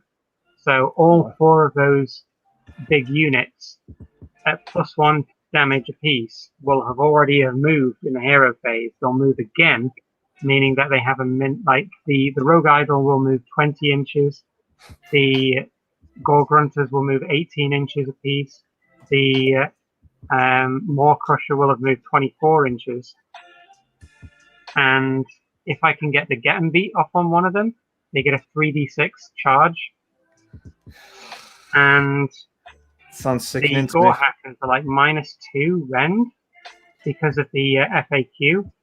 So when you call a war with the Iron Jaws, it improves the rend of all of their weapons by 1, and they get +1 to their charges. So if I decide to do that in turn 1, you've got 12 Gore Grunters, a Rogue Idol, a Maw Crusher up in your face, turn 1. All of their weapons are -3 rend. I can give them +1 attack with with all-out attack on one of the units. They all do mortal wounds when they end a charge next to somebody. The Maw Crusher can also shoot with its breath attack. It can also use its hulking bulk, or whatever it's called, to smash through a unit with mortal wounds and then hit another unit and then keep going. Yeah. And then, once they're in combat and killing things, easiest thing to do is try and target down the units you know you're going to kill with that amount of attacks. And smashing and bashing will get rid of all of those units one after another hopefully without them being able to attack you back and deal any wounds. Then your opponent's possibly looking at starting their first turn -4 units. Bloody hell. It's just, to be honest, it just sounds like your turn 1 is going to be pretty brutal. The main thing is don't let the Iron Jaws player with a 1-drop army go first. Yeah, sounds it. I mean, you're probably doing them a favor if you go first and move your army towards them. Ranged armies are probably going to have a better time against them because they can focus fire on the Maw Crusher to make sure that that's gone, and it can't issue the Mighty Destroyers for 3 units. Alternatively, killing the War Chanters, which means that they're not able to dish out the +1 damage. Right. There's a lot that magic, heavy, and ranged attack heavy armies can just pick the army apart. It's true. I mean, to be honest, when I've used my KO against, again, Matt's Khorne guys, when I took turn 1, I basically annihilated half his army. And then it's a good job it did, because to be honest, when it was this turn, the minute he got into combat with my Arcanauts, I was just like being basically picked up like a chew toy kind of thing, just being thrown everywhere. So it was a good game. It was good, obviously it was a good game for me in that sense, but it was definitely an all or nothing kind of thing, which is good and bad. I like, as much as yeah, great, annihilate half an army. I did feel kind of bad at the same time because I was like, oh, dear Lord, this is a pretty brutal, this.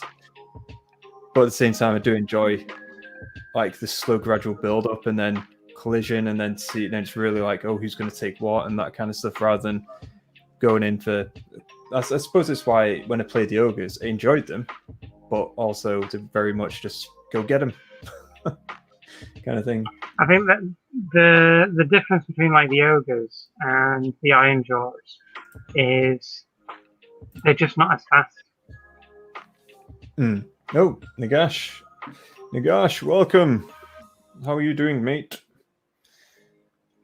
For those who are, obviously, I'm sure everyone knows Nagash anyway by now, but Nagash is actually looking to do some Warcry back reps, which is going to be quite very narrative driven.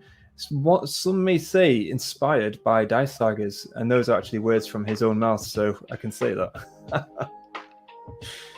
But no, it's going to be some cool stuff that I'm looking forward to seeing. That.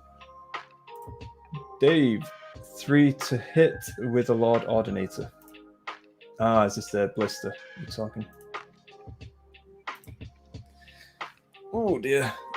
Nagash, are you back from the gym or something? Because it's obviously a late session for you. It's when you normally join.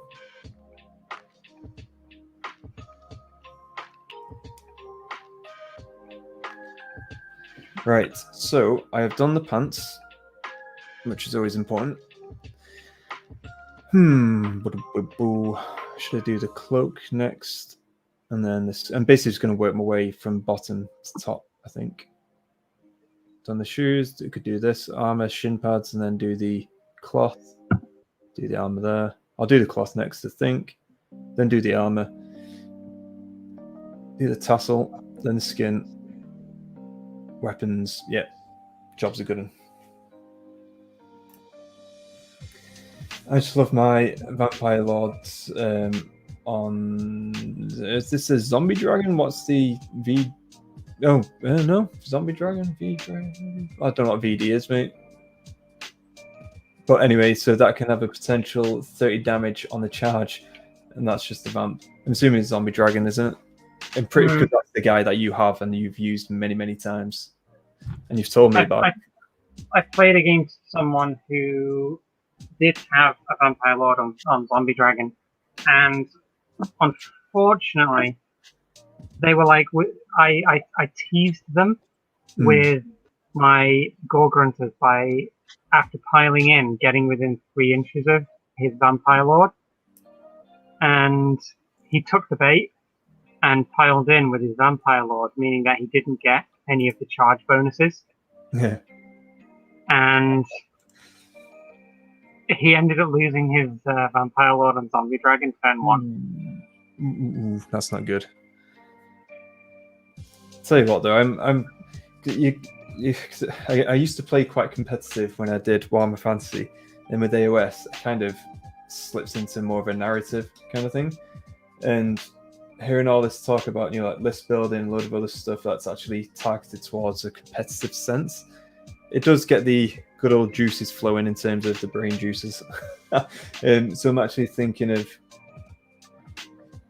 I just need a bloody army that I can commit to. It's my problem. It's always been. With Warhammer Fantasy, it's easy because I had years to go through. AOS, I do have a lot of armies that need to strip and then focus on 1 or 2 or 3 max. But I've got like 7 armies, so. And it's difficult to try and figure out what army is really going to suit you. Because is it down to like the what you like in the lore? Is it how they play on the field? Is it the models themselves? It's exactly all those that. types of things.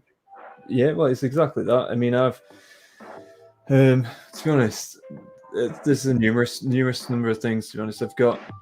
It's like I really like. It's probably why if I did try Soulblight now, I probably would stick and then would like them but it's because I've got Nighthorn Army. It's kind of preventing me from venturing down that route because I've already invested in Nighthorn because obviously they're out first. And I was like, ooh, that new undead faction, let's go for it.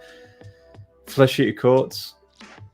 I love the lore and I love the potential. I've got that starter box set and I love the lore, I love the potential with conversions and all that stuff. So they're up there with a possibility of starting and keeping with. Again, Agent Nagash, if you're still there, mate, I know you do Flesh Eater Courts, or I've got an army, so you can attest to whether or not they're worth the time, I guess, as well. I don't know whether, Sarah, you've played against Flesh Eater Courts at all, but the only time I played against Flesh Eater Courts was when somebody used Gristle Gore army against me, and again, one of the first few times that I actually played Age of Sigmar and just got absolutely stomped. Yeah.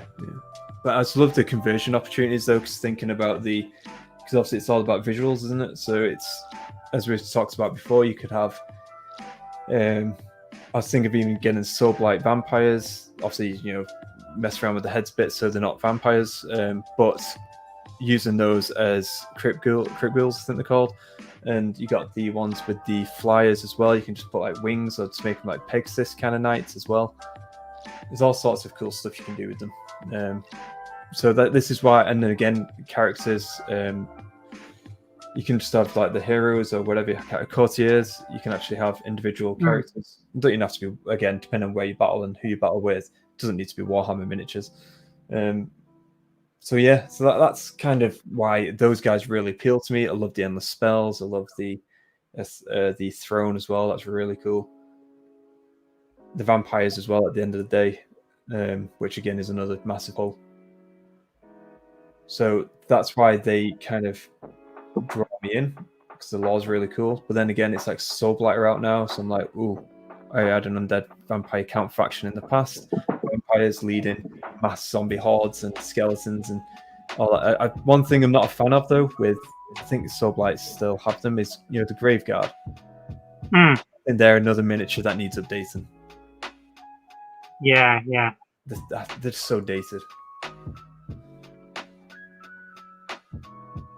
But since Games Workshop have now gone past the Soulblight as the new flavour of the month, I don't think they're going to be returning to update those miniatures anytime soon. No, I agree. Similar with a lot of things, I guess. Like, I bought for my Imperial Fist one of the thunder cannons for the Space Marines, and it's all fine cast. And there's no way that they're ever going to remake that model in plastic. Yeah. Well, sorry about this. I'm just gonna one of my thralls.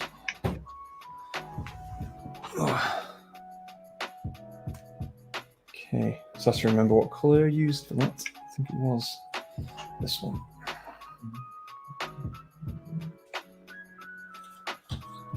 But you see, I mean, I do love my Idoneth Deepkin as well. I just love the lore. I love the fact that they live underwater. The audiobook I listened to as well really opened my eyes to their lore and how they go about it. So they really pulled me in. And plus there's that dark, sinister nature to them as well as being good guys. Well, potential good guys, fighting for the order in that sense. But there's, depending on which faction you are, they do have a darker side as well. So they all do. Even Techless, who thinks that he's above everything else within all the elves, never changes. Chaos.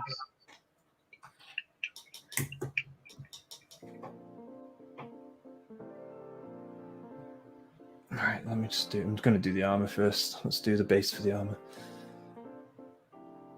Plus, Techless has kind of got to live with the fact that he helped create the Idoneth, as much as he doesn't like them. Okay.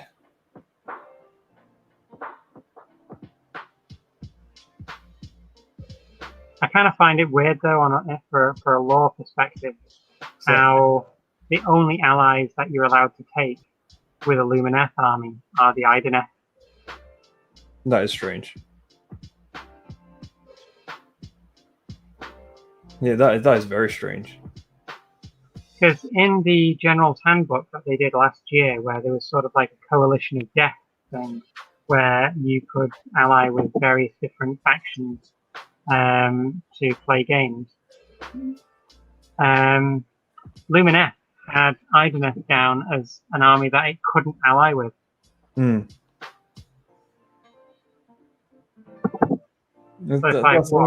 It doesn't make much sense, that, to be honest. No. It's like, so what? Are we friends? Are we not? Can you just clear it up? That's bizarre.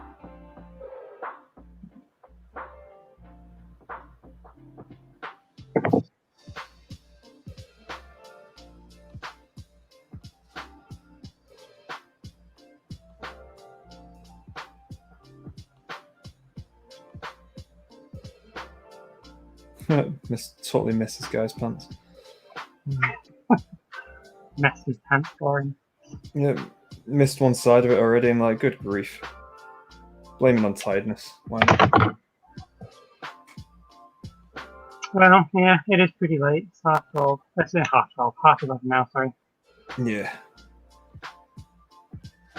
was going to say what we'll But do. it is Friday tomorrow. Yeah, Yay. exactly. I was going to say what we can do. We can go through some miniatures in Discord as well. That's been done. And then we can call it an evening after that. Yeah, that'd be cool. I mean, I wasn't. I think I watched the last time that you and Matt did this, where you were going through people's miniatures, but I've not had the opportunity to actually do praise that or Yeah. critique. Okay, so Dave, right? I bid you farewell. Work tomorrow. See you all. So yeah, take care, Dave. Thank you for joining as always. Cheers, mate. See you later. Hey, Dice. Gym this afternoon was a grueling leg day. Yeah, I can't really test the leg days, but grueling leg day, but got the work done. Now just cooking some salmon. Nice. Age Nagash has got a separate Instagram page as well for his fitness. He is a gym buff and bodybuilder, I would like to say, because obviously he's an absolute. Well, he's turning into an absolute beast. Nagash, you should be collecting ogres, mate. I tell you. I know all those bony boys with no muscle. Exactly, yeah, flipping out. With Flesh Eater Courts, check out a recent video I did on them and how to play 3rd edition. Oh, sweet! I didn't see that, mate. Nice one. I'll check that out. Right, so I'm just going to line up the. Oh, crack! I'm going to line up the Discord. Is what I'm going to line up. So just bear with me. I'll sort this out.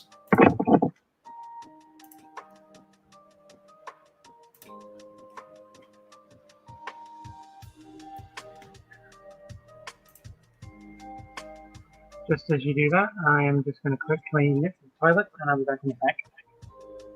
Yeah, no worries.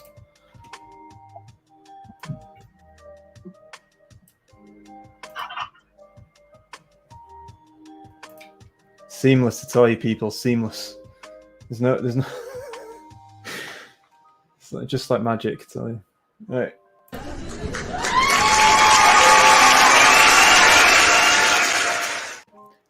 Ta-da! There you have it. Let's close off the United stand and all that jazz because we don't need any of that stuff. Get rid of that.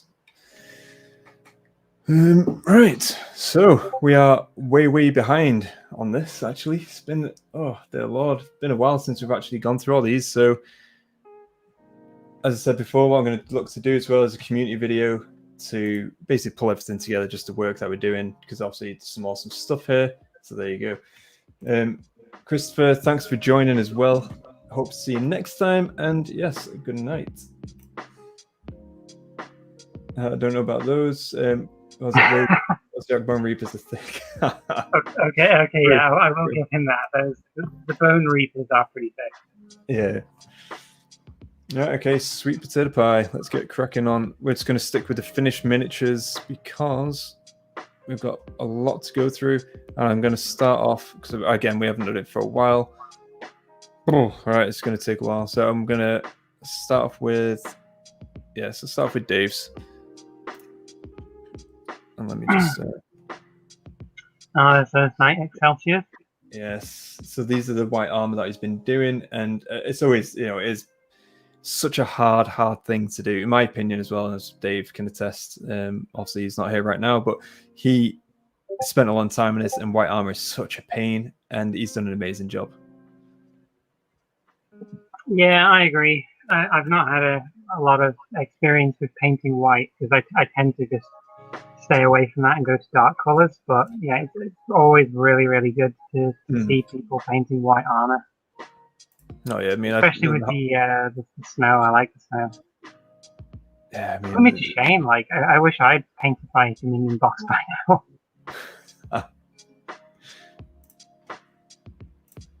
Yeah, these are awesome. These again, it's kept with the ocean theme, or the ice themes, should I say? Through his army. Just doing the blue on the rims looks so much more unique. Oh yeah, very much. I love what he's actually done with. I can't remember his model now. It's one of his first models he did for the army.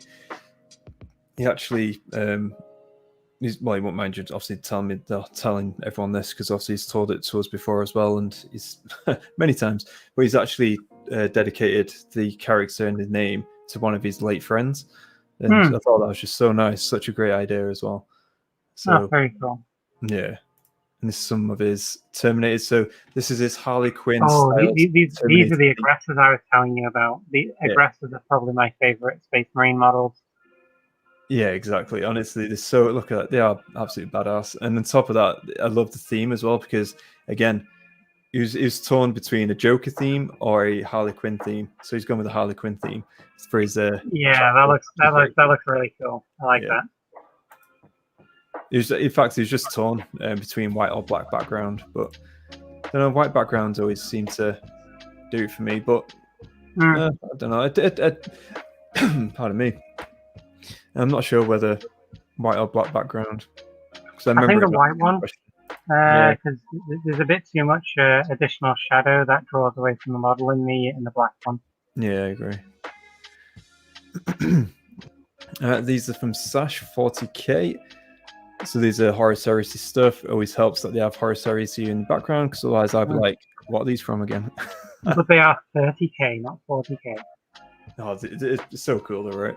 I mean, to be honest, for me, again, with 40k Horus Heresy, I know a bit about the lore and all that stuff. Again, this is, we're talking like a decade ago now. But yeah, she's done a really good job with these. Yeah, as much as I don't like Ultramarines, those models in particular look really well painted. Oh, these are the Desert Lions I was talking about. So these are from the Knight of Zen. So these Desert Lions are absolutely awesome. I love the color scheme, and yeah, he's just done such an awesome job on these.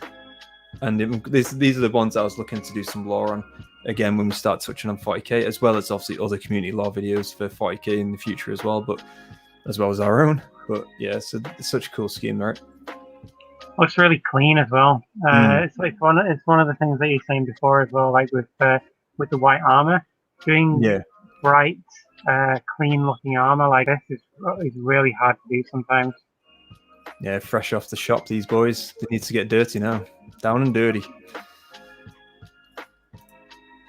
Well, there's one of mine. You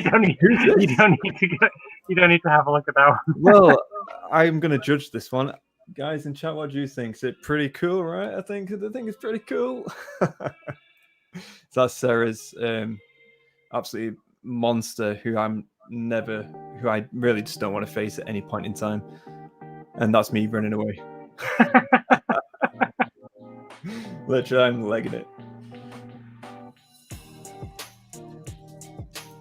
Cedar, you're up, mate. You can't imagine doing a big force in white. I know, it's... And Nagash as well, my Slaanesh white armor has taken a fair toll on my lifetime. I really like the fact that they've used halfling snipers as Paragon. Yes. In fact, I think it was during one of our streams actually that Cedar decided to jazz it up a bit and start painting these two guys to go with his Stormcast fella. Are they the halflings from Blackstone Fortress? Oh no, not Cedar. Honestly, mate, you have to shout out about that because I'm not too sure.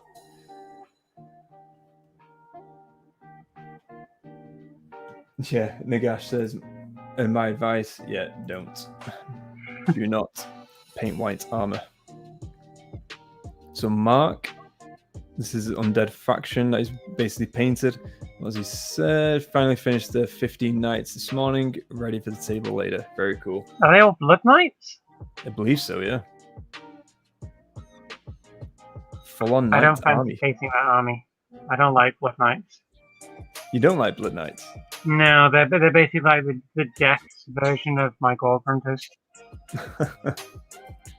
I haven't checked out the stats. I need to really look at Blood Knights. I need to look at Soulblight just to see whether or not they're actually, something I'll be really intrigued with, because we've got some cool miniatures for sure, and so I'm gonna have to check those out. So Dave again. So this is his conversions that he's been working on. You can tell it's Finecast because of the sword, which we already talked about before as well. Well, if anybody's interested in Finecast or like trying to work with that, Using a hairdryer on them, sometimes Oh, to yeah. heat them up and then straighten them, works wonders. Yeah, for sure. So Sada's saying, yeah, rattlings. So that's the halfling guys we're talking about. I always like Mark. So this is pretty cool as well. Oh, that looks awesome. How cool is that? Can you zoom in on it a bit? Oh, is that sorry? Are you able to zoom in on it a little bit? Yeah. Yeah, that looks awesome. It is very cool. And again, for his Soul Blight theme, he's based all of his army like this. I just love the shading on the membranes and the glow on the base. Yeah, no, it's really, really good. Oh, zoomed in a bit too much there. Zoom out.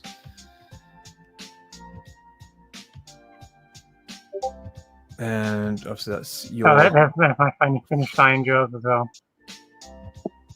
Now that's the army that Sarah has. And yes, terrifying, right? Captain America saves the day at the bottom there.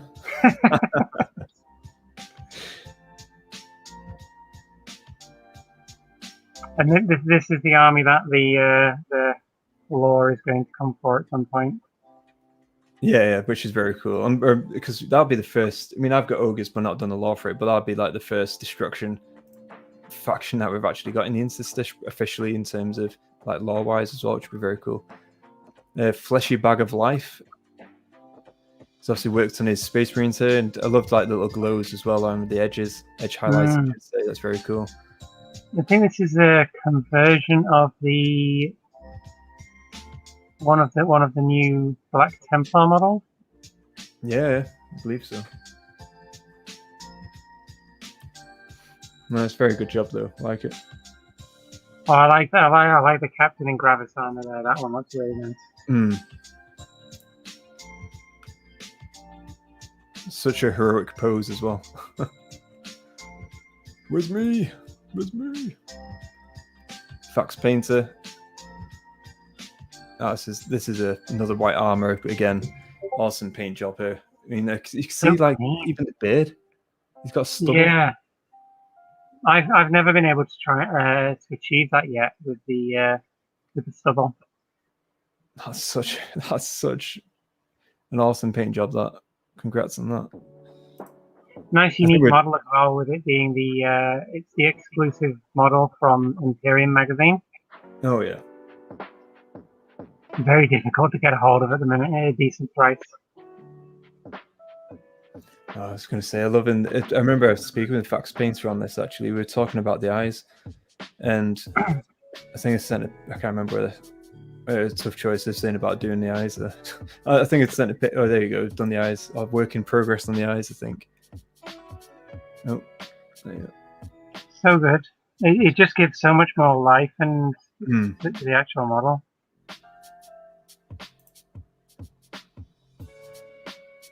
And Sada again. Oh, that's the Stormcast. Oh, that's one thing Sada's done amazingly well is his Stormcast army and units. It's varied colours, and it just looks so good. I think I commented on it as well, mentioning about the colours, because I think he's just below. I think he's got another unit in different colours. I just love the hair as well. I know. With the fire that he's got in his hand, it looks like his hair's on fire. It's like, was it Super Saiyan God mode Goku? Oh, yes. Love it. Too much Devlin. Zombies. These are very cool. Look at this paint job on these zombies. Very grimy. Oh, this is why the zombies really appeal to me. I want a zombie army. Gurg arg. One thing that Thingio's done is, again, Dave, with his Soul Blight army, is that he's got some ghouls in there as zombies. He's got some old zombie models in there, and then he's got the new zombies. So basically, he just basically shoved them all in, and then which does really work as well. It does look really good, and just to stack up those numbers. Sash. Sisters of Silence. Oh, this is very cool as well, isn't it? Again, I love the base. did the eyes as well. I always carry away from the eyes. I'm not too much of a. I've done eyes in the past, and I don't know. I'm just not great at it. And you know me, Sarah, as well. I'm a speed painter, so I'm not necessarily here to. I mean, if I was entering a competition of some sort, then yeah, of course I would dedicate everything to it. But I just like getting it painted, all that kind of stuff. And whenever I see eyes done, all I do is clap.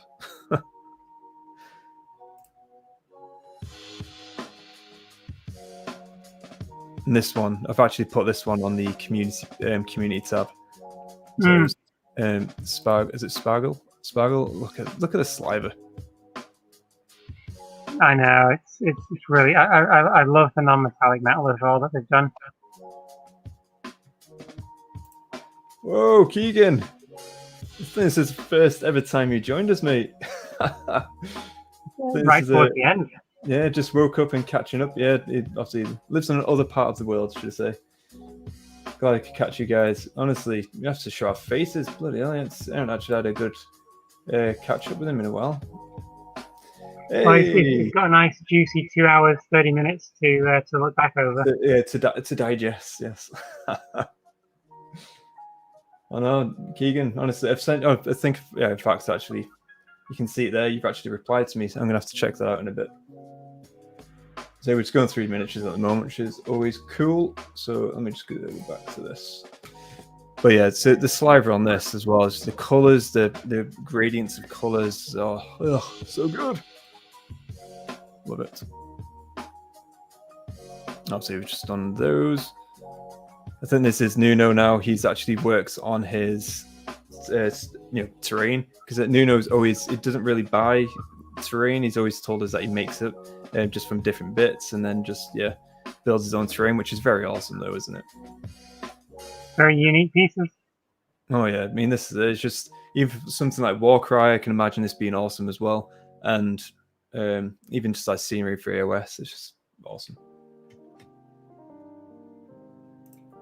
So I've got a ton of questions, sorry about that, but working now to get it all done for you. Awesome, Keegan, thank you. Keegan, by the way, folks, if you don't know, and again, those who are going to watch later, Keegan's the basically top dog who has created the Great Weave, where we actually reside, the Interstice Pocket Realm. So when you create characters and so on, basically when you create characters, that actually goes, or you create the characters on the Great Weave itself.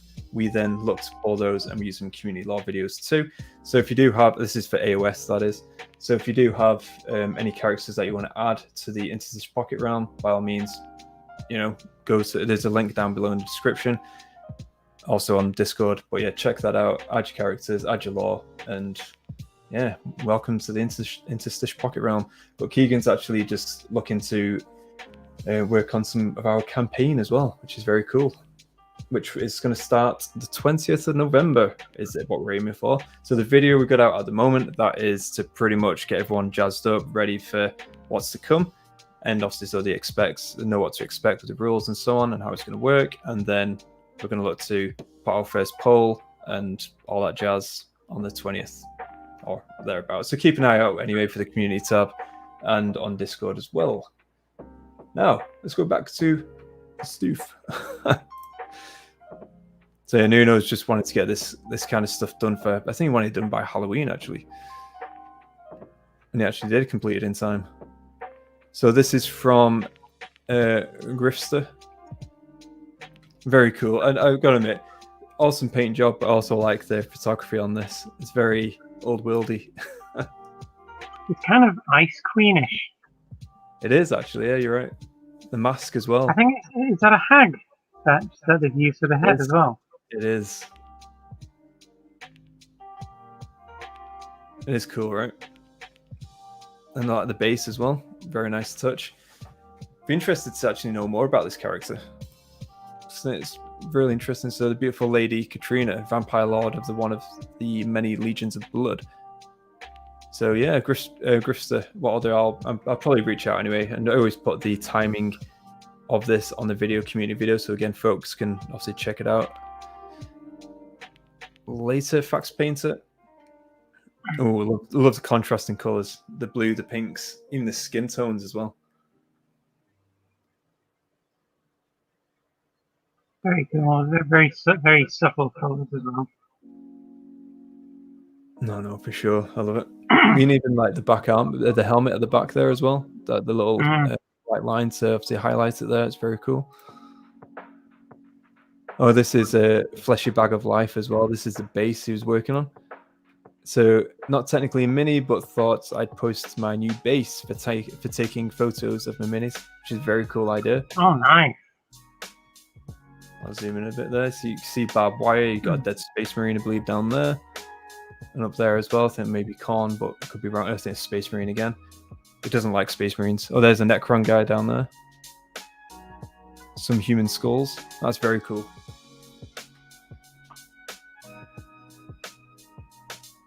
I'm liking that. I like that. I like it. Oh, there we go. And there's the base in action.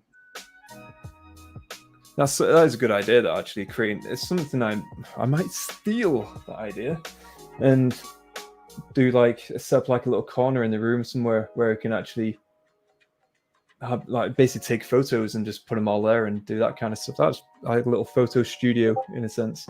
That'd be pretty cool. Well, I'm liking that idea. Again, Knight of Zen. This is his Desert Lions 40k. Again, color scheme, love it.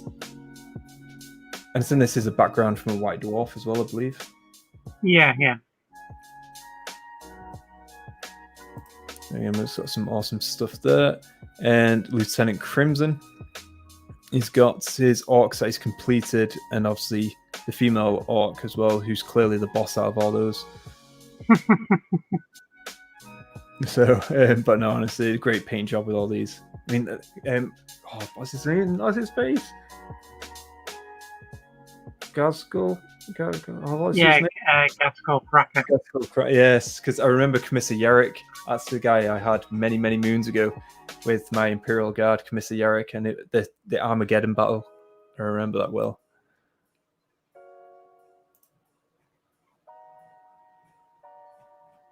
Cedar, this is your Lord Commander Oswald Storm Wrangler of the Iron Peacock Storm Host.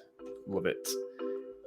I think, Cedar, we need to get some of your lore into the Great Weave as well, and obviously I'm going to look to do some community lore as well for these guys, because you've obviously seen the ones we've done for Matt's, the ones we've done for mine. I've done a few for the community as well.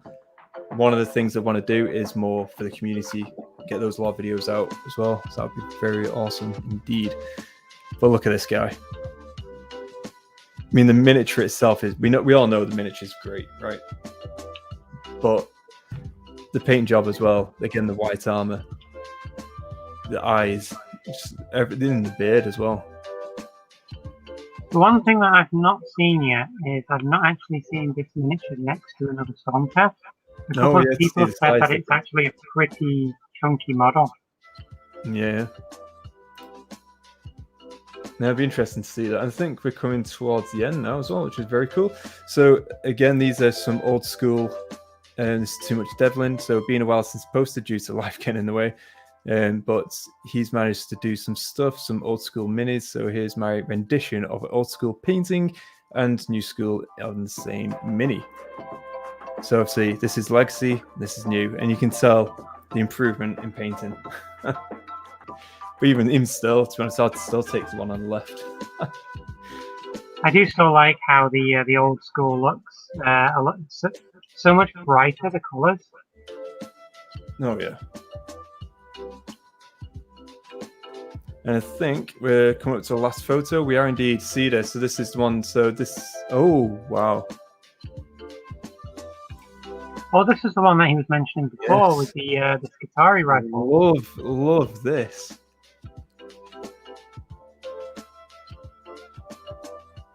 They look very cool. Wow. It really does work as well for the city aesthetic. Yeah. Oh, I can just picture these guys in like Warcry or something as well. Mm. They look badass. You have these like next to Plunderers and the Gunners. They don't look out of place. No, not at all. Cedar, so you've been putting stuff up for the narrative labs. Oh, mate, you don't want to do that. I mean, I'm only joking. So narrative labs, they're good lads over there. Narrative labs campaign, but I have some stuff planned for the Interstice as well, which is always good. And Keegan agrees. So damn good. Very cool. Very cool. We need to finish off on. Yeah. So. Right, let's just catch up with a few things. So, Sarah, let me just put us back on screen for a second. There you go. Sarah, there you are.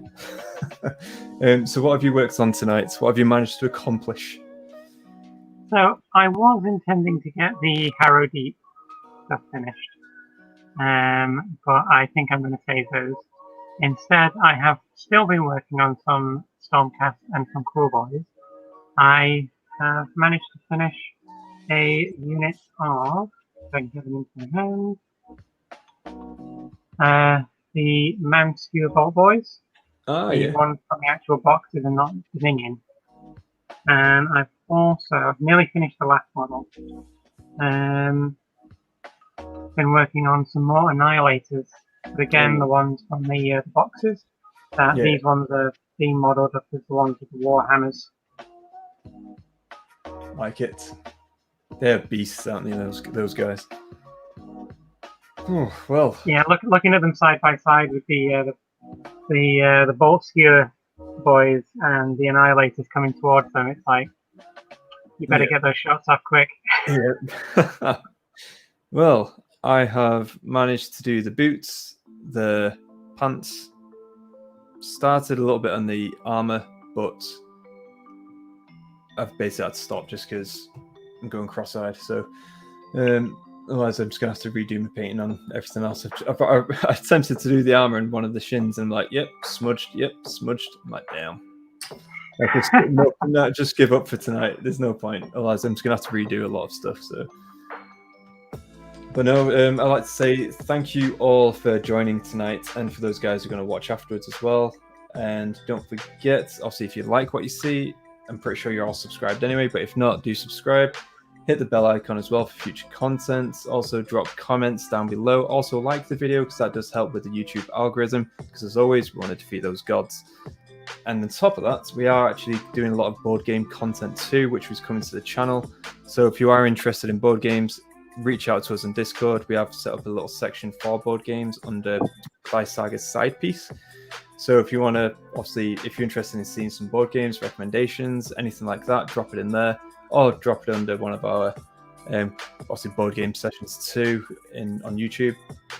When the next, I think, board game thing we have coming out is an unboxing of Twilight Imperium, and then we do have further unboxing videos as well as Twilight Imperium, kind of a narrative story, if you like, because it is like a 5-6 hour game. So recording the whole session and then showing it would be, it's just ridiculous. It's a great time, don't wrong, not a single boring moment, but in terms of a video content, that's another thing altogether. Unless we did a live stream at some point, which is always a possibility. But anyway, are we going to be doing one this Sunday, maybe? So this Sunday, yes. So this Sunday we are going to do some live streaming, whether it's on YouTube or it probably will be on YouTube actually, because last time we did it on Instagram.